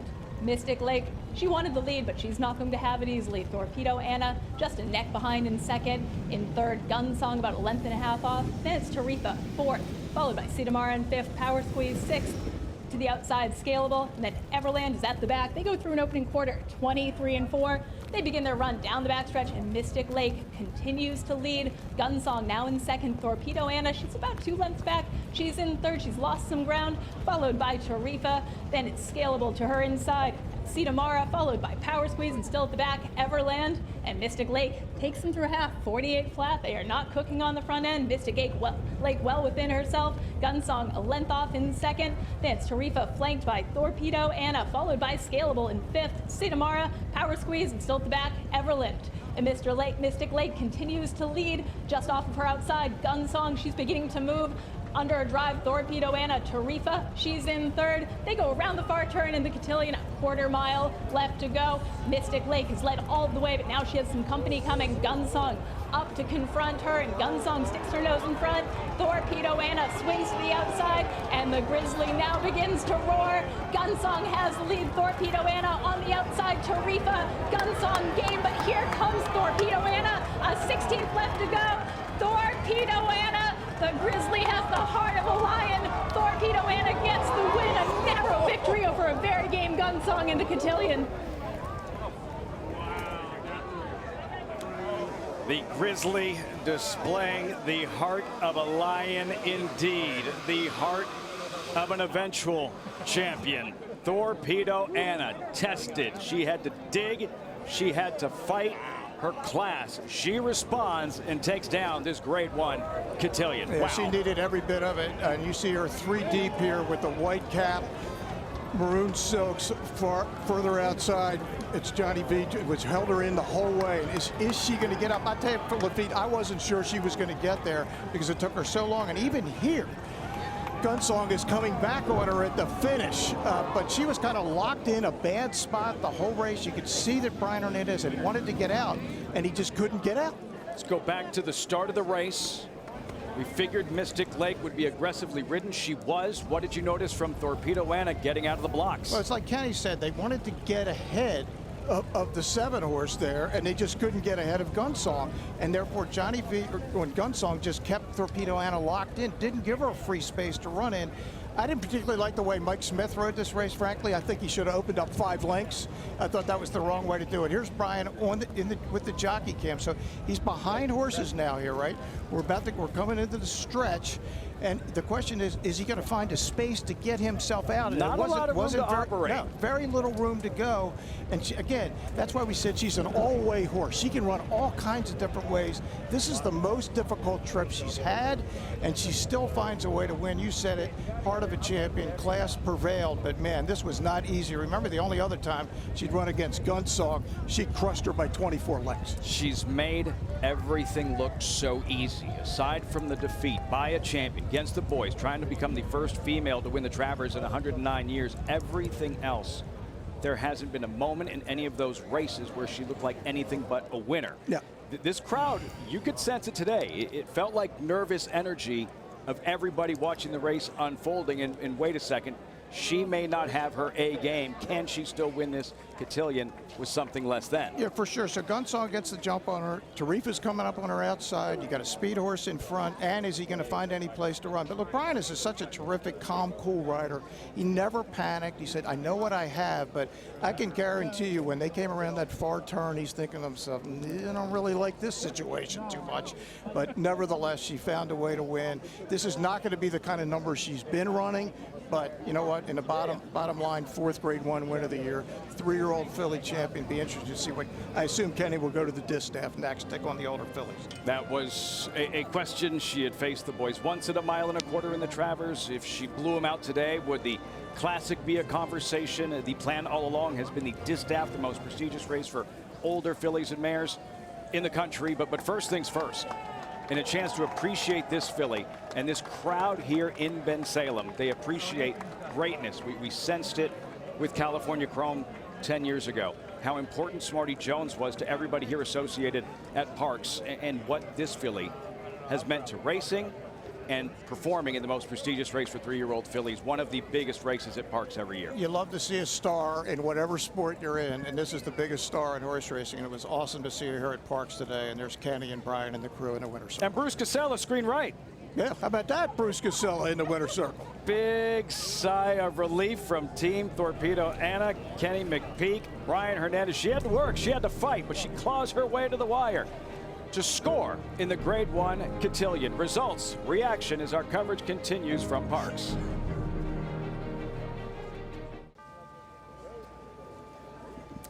Dust settling following that stirring edition of the Grade 1 cotillion. Not the way she's been winning against 3-year-old fillies, but another Grade 1 victory. Torpedo Anna, huge effort. Gunsong, bang-up effort to finish 3rd. Tarifa, but too much of Torpedo Anna in the Grade 1 cotillion. Ridden by Brian Hernandez, trained by Kenny McPeak. Standing by with Maggie in the winner's circle. Here with Team Torpedo Anna. And Brian, I'm going to put you on the spot. You said to me just now, well, she overcame me today. What happened out there? Because we didn't see her usual, flaunting that style and opening up by lengths. Today, she just won by half a length. Yeah, today she had the target on her back, so they were all gunning for her, and we were in a couple compromising positions the whole way around there, and it was just one of those deals where she had to work a little harder today, just because we had to work really hard to get out of a couple of tough spots, and when she finally seen some clear daylight at the head of the lane, she showed how good she is. She overcame her tough trips, and she overcame my decision making, but she just showed what a great filly she is. You guys are fun to watch, that's for sure. As Kenny said, I have a little bit of trepidation about shipping into a track she's never been over before. Did that kind of tax her a little bit getting over this track for the first time? Yeah, it seemed to. The track today seemed a little deeper than tracks she's run over in the past, but and a testament to her. It just showed how good she is because she was able to, with a racetrack she didn't particularly care for today, she was still able to overcome it and get the job done. It's been such a wonderful time watching you and her on the racetrack. And Kenny, one final question from you to sew it all up. As you said to me, it's 6 weeks to the Breeders' Cup. Yeah. Distaff? Yeah, for sure. I think that's a no-brainer, the distaff. Yeah, that was a little, well, that was probably everything that could go wrong did go wrong there. We talked about trying to stay inside, and I think down the backside, somebody, I can't remember who was on the lead, but they hustled a little bit, and Brian gave up the inside, and then he got in a box. And that's what we were worried about. But, you know, she overcame it, and just a real special filly to be around. And I love the fact that he never even laid a stick on her. You know, Henig's horse ran fantastic. I mean, he had a race over the track, which was the one I was worried about, and she ran another big race. She's just been amazing. Thank you so much for sharing her with us. Pleasure. Torpedo Anna, well on her way to becoming a champion, Lafitte. Murphy's Law, according to Kenny McPeak. What could go wrong did go wrong, and she still wins. Dick, maybe it's because we watched the Smarty Jones documentary last night and reliving his Belmont Stakes and what was happening up the backstretch and the heat being turned up by Rock Hard 10 and Eddington. Yep. All that took some of the starch out of him late. I felt that's what I was thinking when they were rounding the far turn, and you can tell the other riders were starting to team ride the favorite a little bit, Torpedo Anna. Yeah, very much so. And look, you had two of the smartest riders in the history in the situation, and Brian was blaming himself. I don't think he was the problem. I think you just had smart riders who knew who the horse to beat was. So you got Johnny Velasquez. Remember that Kenny had talked about, we want to get ahead of that horse, and he couldn't do it. He couldn't do it because Johnny just kept him locked in there. And then on the far turn, when she's trying to get out, who comes up on her outside on Tarifa? Flavian Pratt. He knew who, and that's why Brian was in such trouble. It wasn't his fault. It was just circumstance, which does happen. And look, the riders were smart. They knew who the horse to beat was. But when she got clear sailing, you could see Lafitte at the 8th pole. She was going to win because she just has that determination that only the great horses have, like we saw at the end of the Travers. She had to dig down like she did then. Was this her best race? No. It was her worst race of the year, and she still won.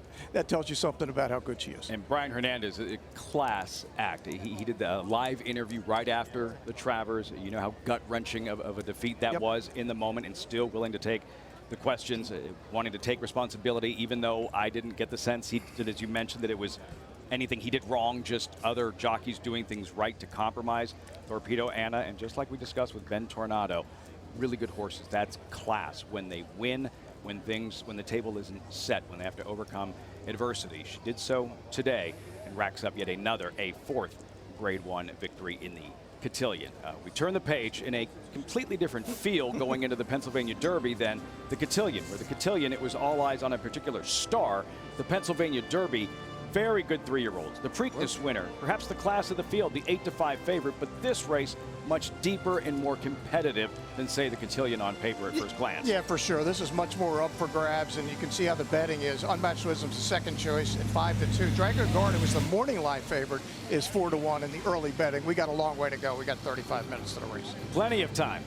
Plenty of time. So with Torpedo Anna going to the distaff, staying with the girls, this race could have Breeders' Cup Classic implications. It's a $7 million race at the end of the season. Championships are decided very often. Horse of the Year is decided. We watched Bayern win here about a decade ago. He would go on to capture the Breeders' Cup Classic. So potentially a springboard towards North America's richest horse race, which was part of a theme earlier in the program when we saw the world's best marathoner on dirt. His name is next. He does not lose. He pulverizes his competition, and he successfully defends, Dick Girardi, his Greenwood Cup title by many. Well, he won by 25 lengths last year, Lafitte. This is going to be a mere 10-length win.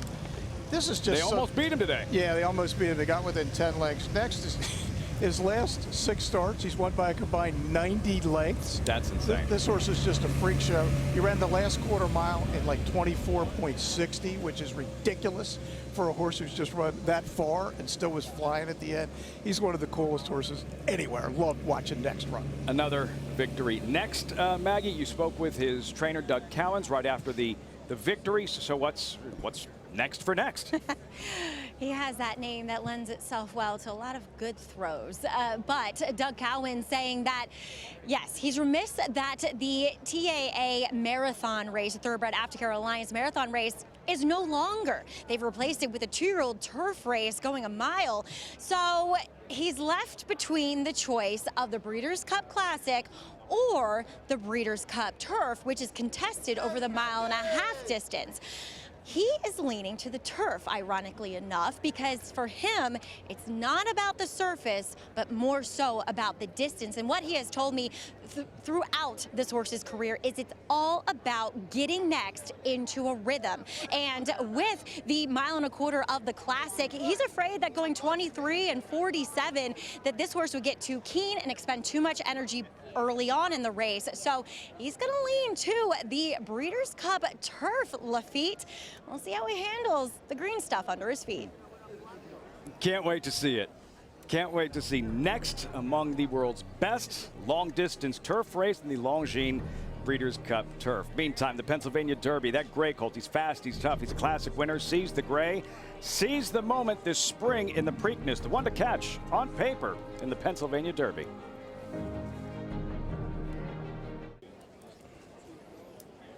What a day of thoroughbred racing. Biggest every year in the Commonwealth. Welcome back, Parks Casino and Racing. Headline event is next, Grade 1, Pennsylvania Derby. Updated odds as you were looking at Duck Sullivan, the New York bred, sees the gray, who is the current favorite at 9-5. The Preakness winner sees the gray. A massive part of this story is trainer Dwayne Lucas counted out so many times, only to silence his critics time and time again. On the third Saturday in May, Sees the Gray gave Lucas his 7th Preakness and 15th victory in a Triple Crown event. He watched stoically from the Pimlico Terrace as the colt sent off in 9-1, seized the lead at the start and never gave it up. Sees the Gray! Oh, Hammock Torres seized the day! When you win the first one or two, you think it's you. You get all puffed up and you think, man, I trained the Preakness winner. When you win after that one, your mind shifts to, I just did something that made a lot of clients happy in that case. So I get real relaxed. I watch their reaction. I see what's going on around me and everything. Now we're doing Sees the Gray. I think he's right on his game. I have no excuses today. I have no excuses for him at all. I'm comfortable right where we're at. He's not one-dimensional. He can do pretty much what we want to do. We'll take a look at what happens and how the gate unfolds, and I feel good about him. Will Take Charge was nowhere in the 2013 Triple Crown races, but Lucas always believed in the horse who won the Travers, came here to Parks to win the Pennsylvania Derby, nearly won the Breeders' Cup Classic, and was named 3-year-old champion. It's the Travers winner, Will Take Charge. He comes from off the pace, and look at Will Take Charge. Anytime you can come back where you won one that big and everything, I really enjoyed it here. I enjoyed the Will Take Charge whole scenario of what happened there, and I'm looking forward to it again. Lucas is closing in on 5,000 career wins and $300 million in career earnings. He once won 6 consecutive Triple Crown races with 4 different horses. He won the 2024 Preakness 44 years after he won his first, or in his case, half a lifetime ago. Who could have imagined all this back in 1980? When you have a passion for something, you eliminate all the excuses. And I have a passion for the game, top to bottom. You'll stay up late. You'll drive 11 hours from Louisville to get here. You'll go without lunch. It's been a hell of a ride for me, and it's far gone beyond the material gains that have happened. It's more now. I love it to be competitive. I like to get in the main arena with these guys. Lucas, who turned 89 on Labor Day and celebrated by winning a race on closing day at Saratoga, just bought 18 yearlings at the Keeneland Fall Sale. He is absolutely certain he has live 2-year-olds for the 2025 Kentucky Derby. I'm afraid to retire. I think that I'll get old too quick. I think that if you get on that sofa, and that sofa pulls at you too. I've got a pair of clients or two now that I really enjoy being around, and they're not concerned about my age, and so why would I be? In a world of pessimists, Dwayne Lucas is what he always has been, the eternal optimist, certain the next big horse is just waiting for him to find. And for decades, he's found them. Included Seize the Great, pictured on his way over for the Pennsylvania Derby, Dwayne Lucas, Dick. 89 and already planning for the 25-26 Kentucky Derby and beyond. It's just so cool. And look, we did the Bruce Casella and I did that interview with Wayne on Wednesday, and look, he's 89, but he's just as sharp, and you just heard it as ever. He's just phenomenal. He's the coach, one in a lifetime. To do it at the highest level for that, still 44 years in between his first Preakness win and his most recent with that great colt. What will Seize the Great do this afternoon in the Pennsylvania Derby? Has not won since the Preakness Stakes. The handicappers are locked in. They like it. Currently 2-1. Now the second choice, getting close to the post time, the Grade 1 $1 million Pennsylvania Derby coming up. The 3-year-olds on their way over for the Grade 1 Pennsylvania Derby. Seize the Great Preakness winner at 2-1. We check in with the Maniac. All right, guys, we're just outside the winner's circle. I'm here with 3 lovely ladies and a wee little lad, and I'm going to go over here to Aunt Terry. Hello, everybody. So this is Donica, and this is Donica's first race. He's come the whole way from Ireland to the Pennsylvania Derby. Unbelievable. We're hoping he picks the winner. We're hoping he picks a winner, too. And I'm going to talk to Mom over here. Mom, you say you guys come here all the time. Yes, we've been here a few times. We weren't here last year, but the rest of the family were all here. This may be our 5th year coming. Yeah, 5th year coming. And what do you think of the crowd here, Ann? It is fantastic. This is the biggest crowd we've seen in quite a while. It's wonderful, wonderful. It's a wonderful setting here at Parks Racing, Ben Salem. You still got time. Come on down and come meet Donica here. It's his first race ever, and he's picking winners all day long. So we'll throw it back to you, Lafitte, and all the guys, and we'll get ready for this next one. From Ireland to Ben Salem for the Pennsylvania Derby. That's impressive. Unreal. As we get closer to post time for the Pennsylvania Derby, wanted to take a moment to congratulate you, Dick, on an incredible achievement.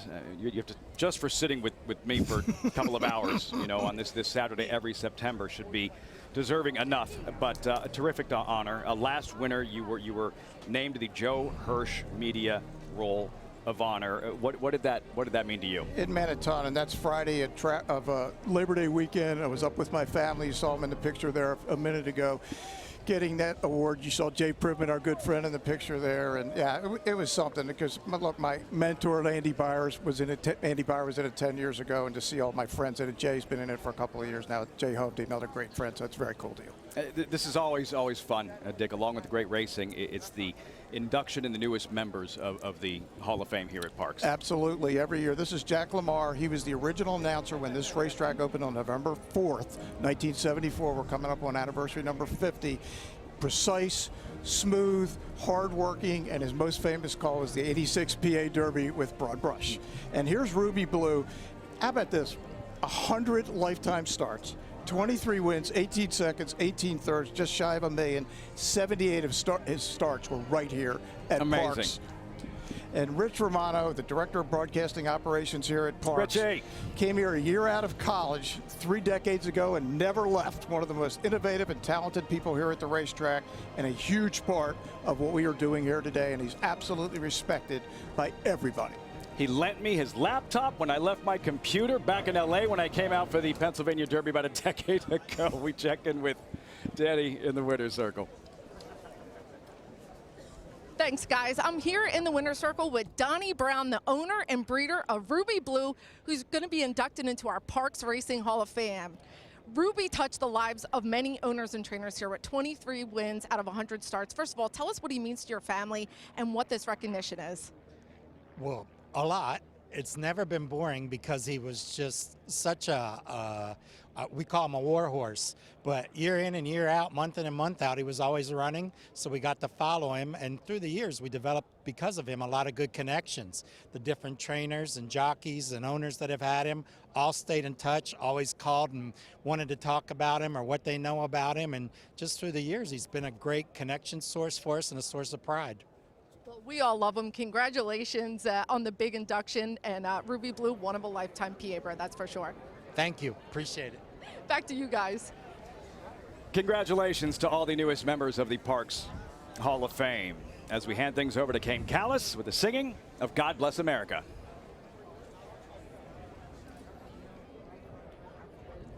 God bless America, land that I love. Stand beside her and guide her through the night with the light from above. From the mountains to the prairies to the oceans white with foam. God bless America, my home, sweet home.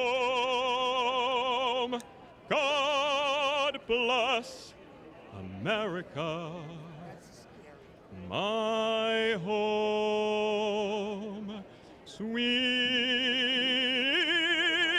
home.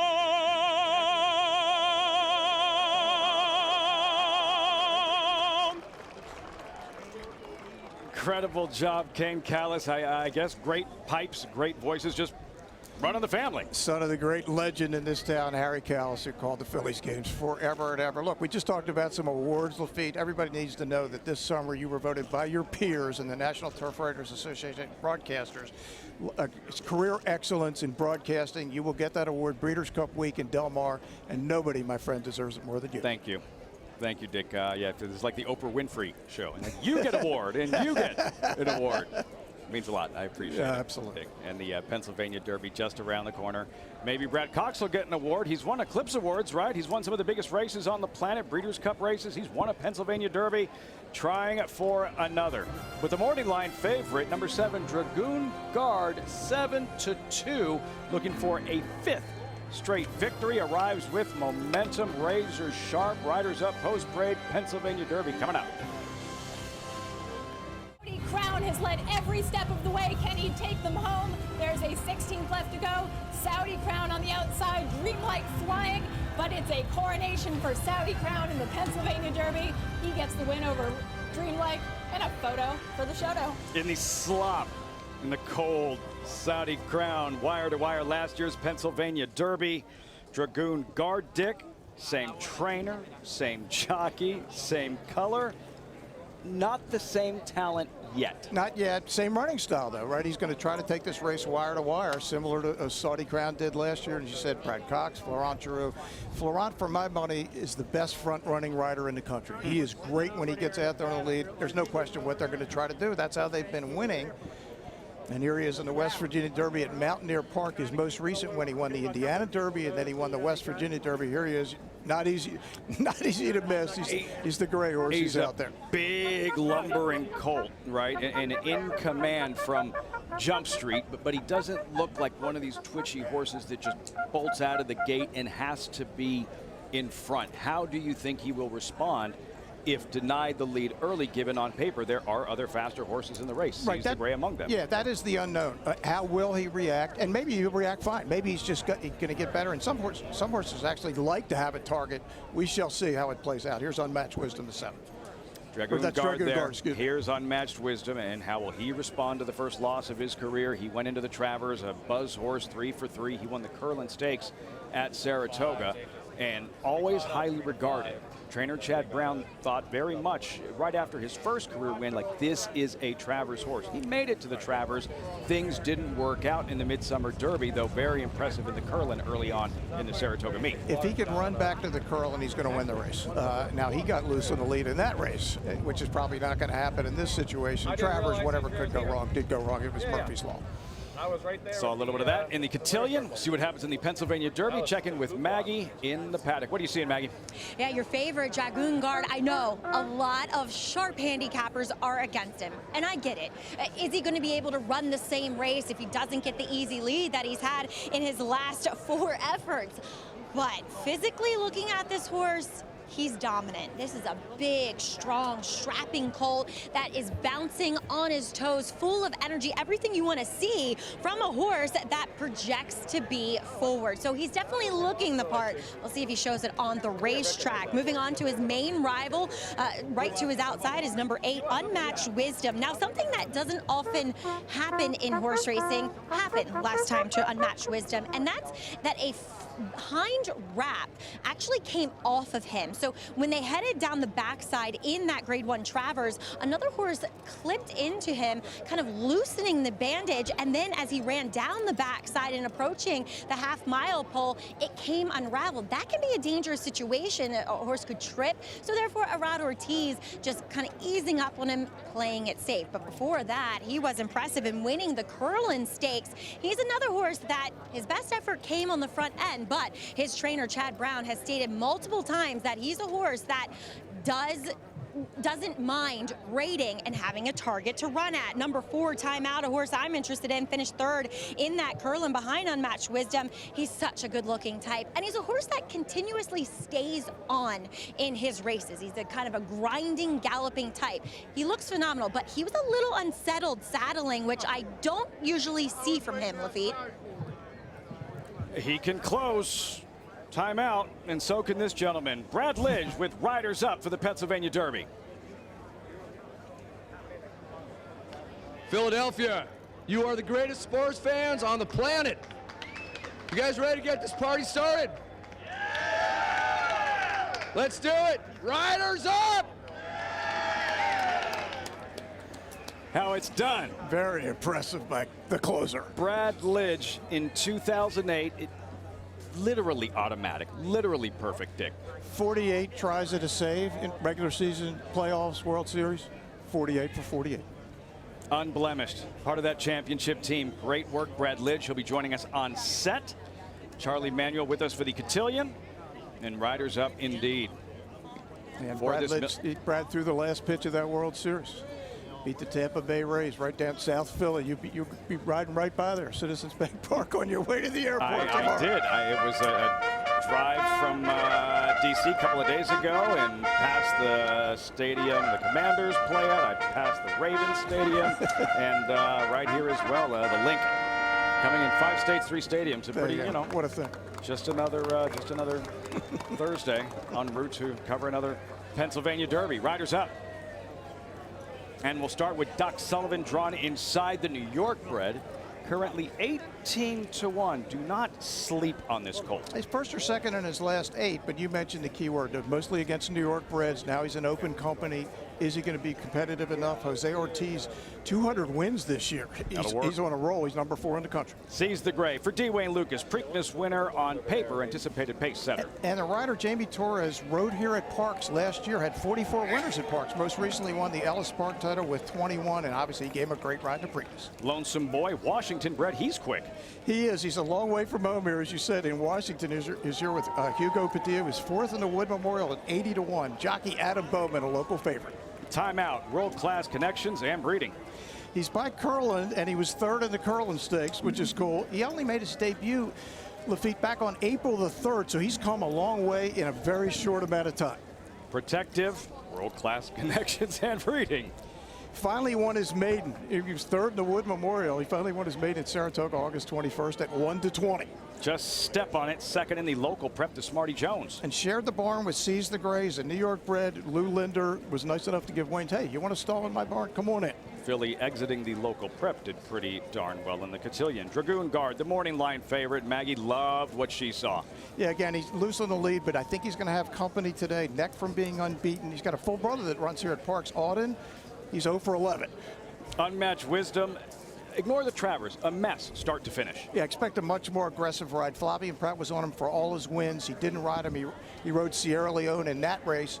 He'll be back on Unmatched Wisdom today. Co-favorite 5-2 Unmatched Wisdom. Then who's the king to the outside? Hall of Famer Mike Smith looking for a 4th win in the Pennsylvania Derby. Yeah, West Coast, McKenzie, and Taba, but this is not that. This is a late supplement. They put up 1,500 to get in the race. Uncle Heavy, deep closer. Look out for him late. Butch Reed, he's had $3 million horses go over that mark this month, including earlier today with Smooth Beast, trying for another one. West Coast Invader, Stronghold, Grade 1, Santa Anita Derby winner, tough post. Yes, for sure. At the 11th post, middle move in the Kentucky Derby, looked like he had a chance to win it. Trained by Phil D'Amato, Stronghold standing by live with Maggie. It's a pleasure to see Phil here on the East Coast and sending out Stronghold kind of second off of that Derby layoff. Phil, we saw him in the Indiana Derby against the favorite Dragoon Guard, who got the run of the race. Talk a little bit about the trip there at Indiana. Yeah, he broke on top, and I think, Antonio tried to put him in good position there, and he just kind of guzzled him, and he was just kind of, checking off heels the first half of the race. Then he kind of found his stride, but by that time, Brad's horse was long gone, and the good thing is I don't think that race took a lot out of him. We shipped him back home, gave him a little extra time. This was always our plan to hit this race, and then hopefully the Breeders' Cup. Well, Phil, how is he doing? How's he acclimated to Parks? I know he's been here for several days now. Yeah, we shipped him in on Tuesday. He got a couple good gallop days in him here, and he seems to handle things okay, and just kind of got to overcome an outside post. But, the horse is very tactical. He gets out of the gate good usually, so hopefully Antonio can find good position. Thank you so much for your time and best of luck here. Thank you so much. Phil D'Amato and Stronghold looking to get back on track, Lafitte. Stronghold, second choice on the morning line, currently 6-1 in Overlay, that tricky post position from the outside. Then you have number 6, Just Step on It, trained by Louis Lender, standing by live with Danny. Yeah, I'm here with one of the local trainers, Lou Linder. You're going to step out, just step on it. And he certainly showed he deserves to be here today. Had a nice second in the Smarty Jones. Jose Lezcano is back aboard. What's the plan? I'll leave it up to him. So much speed. We don't need to lead. But if he's up there, on an easy pace, then that's okay too. What would it mean to get a win like this here at your home track? That's what we dream about, so it'd be nice. We're fighting above our weight a little bit, but I think he's ready for his best effort. Well, the home team's all rooting for you. Good luck today. Thank you. Back to you guys.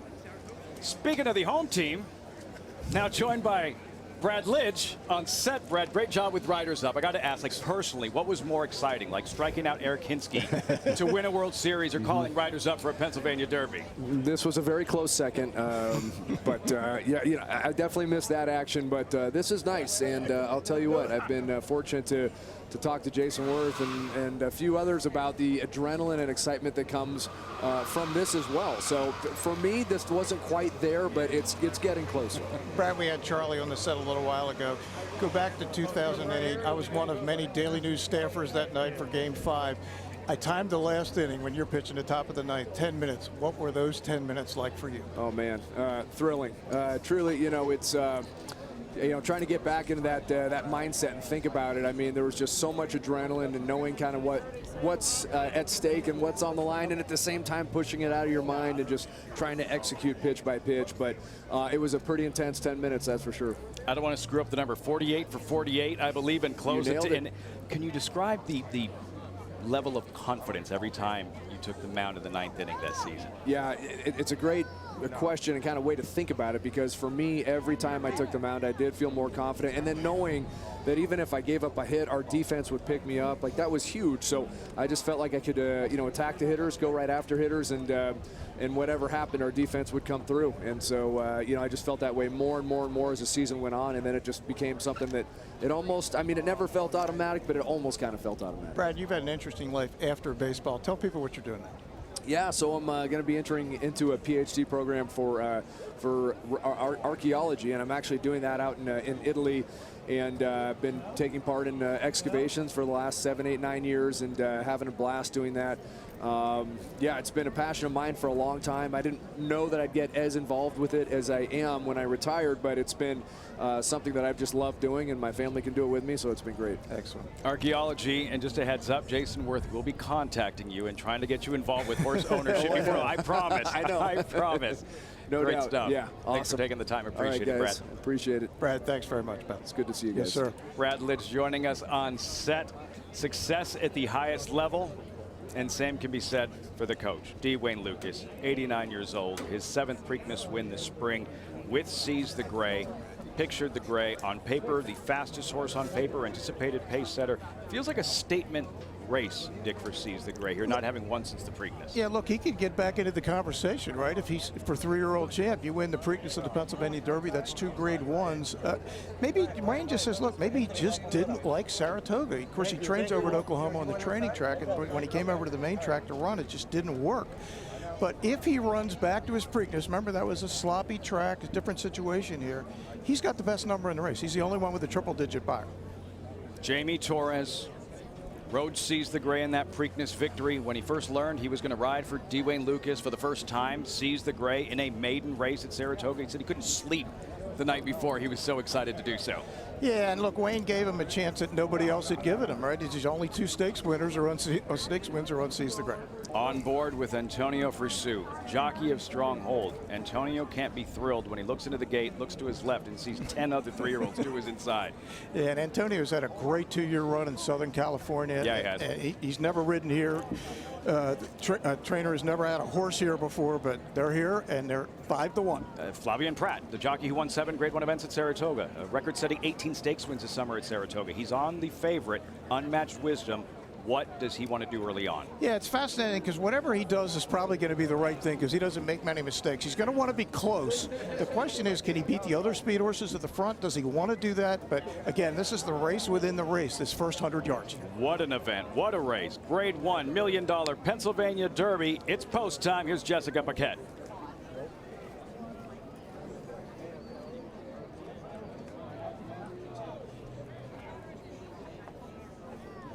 And now they're all in.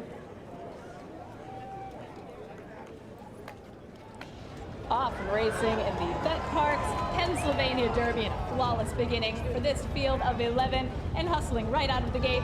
Just step on it. Seize the Gray, the Preakness winner. Unmatched Wisdom, he's going to be heard from early.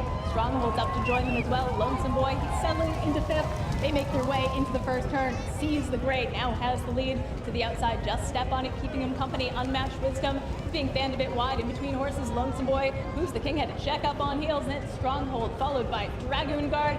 Big Gray, he's now into 5th.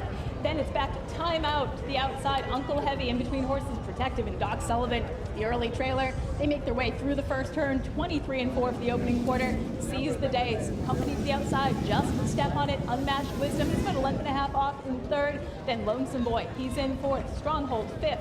Dragoon Guard, Uncle Heavy in between horses. Who's the king? His inside. Timeout. It's Protective and still Doc Sullivan. He can see them all. They continue on down the backstretch. 49-1 for the half, and Seize the Gray. It's put some daylight between his rivals. Dragoon Guard sneaking up the rail. He's improving with every stride. Seize the Gray has the lead with less than a half mile left to go. They go into the far turn. Seize the Gray, Unmatched Wisdom. He takes the first swing. He's in 2nd. Dragoon Guard's in 3rd. Stronghold continues his ascent. He's in 4th, and Uncle Heavy making a big run from mid-pack. They go around the far turn. Seize the Gray has the lead. Unmatched Wisdom and Stronghold continue to come on the outside. Uncle Heavy, the Pennsylvania bred, running a huge race today. Seize the Gray has the lead on the outside. Stronghold, Dragoon Guard coming off the rail. In the Pennsylvania Derby, it is anyone's race. It's Seize the Gray, gaining on the lead. To the outside, Stronghold continues to fight hard. Dragoon Guard not getting there. 16 left to go. And Seize the Gray, he's going to seize the day in the Pennsylvania Derby. Seize the Gray gets the win. Far up for 2nd between Dragoon Guard and Stronghold. Uncle Heavy ran huge to be 4th. That's what it means for a rider to win a Pennsylvania Derby. Jamie Torres fired up. Seize the Gray, the Preakness winner, turns back all challengers, and a 2nd Pennsylvania Derby win for the coach. D-Wayne Lucas. 11 years after the first with Will Take Charge, which was your first time here with me, Lafitte. Here sees the gray horse on the inside. He's getting a giant challenge here in the stretch, but he ends up pulling away. And what a thrill this has to be for young Jamie Torres, who was here basically unknown, running at Parks just last year. He comes back to the track where he started to make his name, and he wins the biggest race in the state.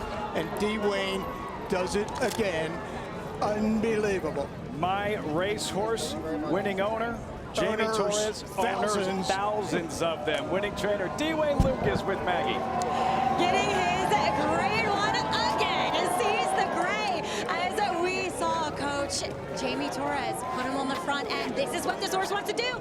I told him to be 1, 2, 3, 4. I said, you know, I don't know what's going to happen, but listen to this.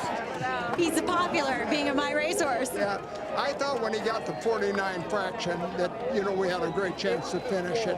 The track's a little deep, but he's trained so well lately. Since that, you know, that debacle up in Saratoga, he's just been a different horse.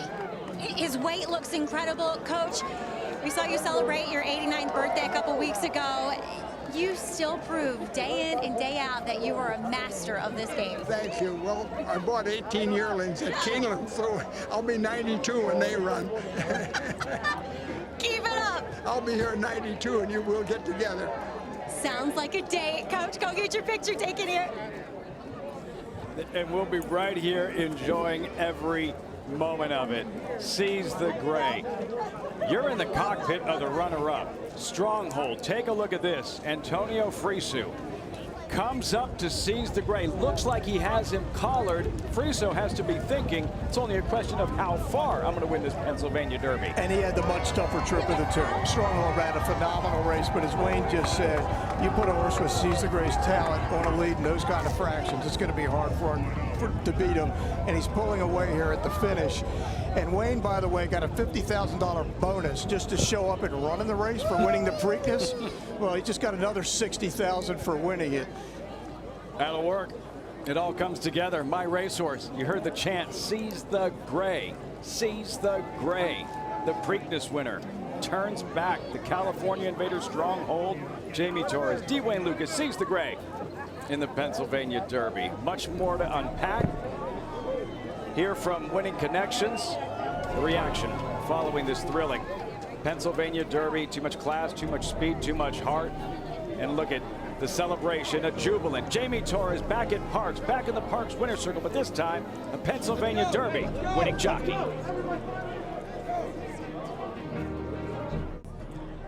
The Bet Parks Pennsylvania Derby has been brought to you by Parks Casino and Racing. This is how you win. And by the Pennsylvania Thoroughbred Horsemen's Association. It's fun to see them run. By the Pennsylvania Horse Racing Association. What a ride. And the Pennsylvania Breeders Association. Pennsylvania is the only place to breed and race. What a story. What an effort. Seize the Gray. You touched on something at the top of the broadcast. His sire, the late great Arrogate. Fastest mile and a quarter in the history of Saratoga, having won that Travers.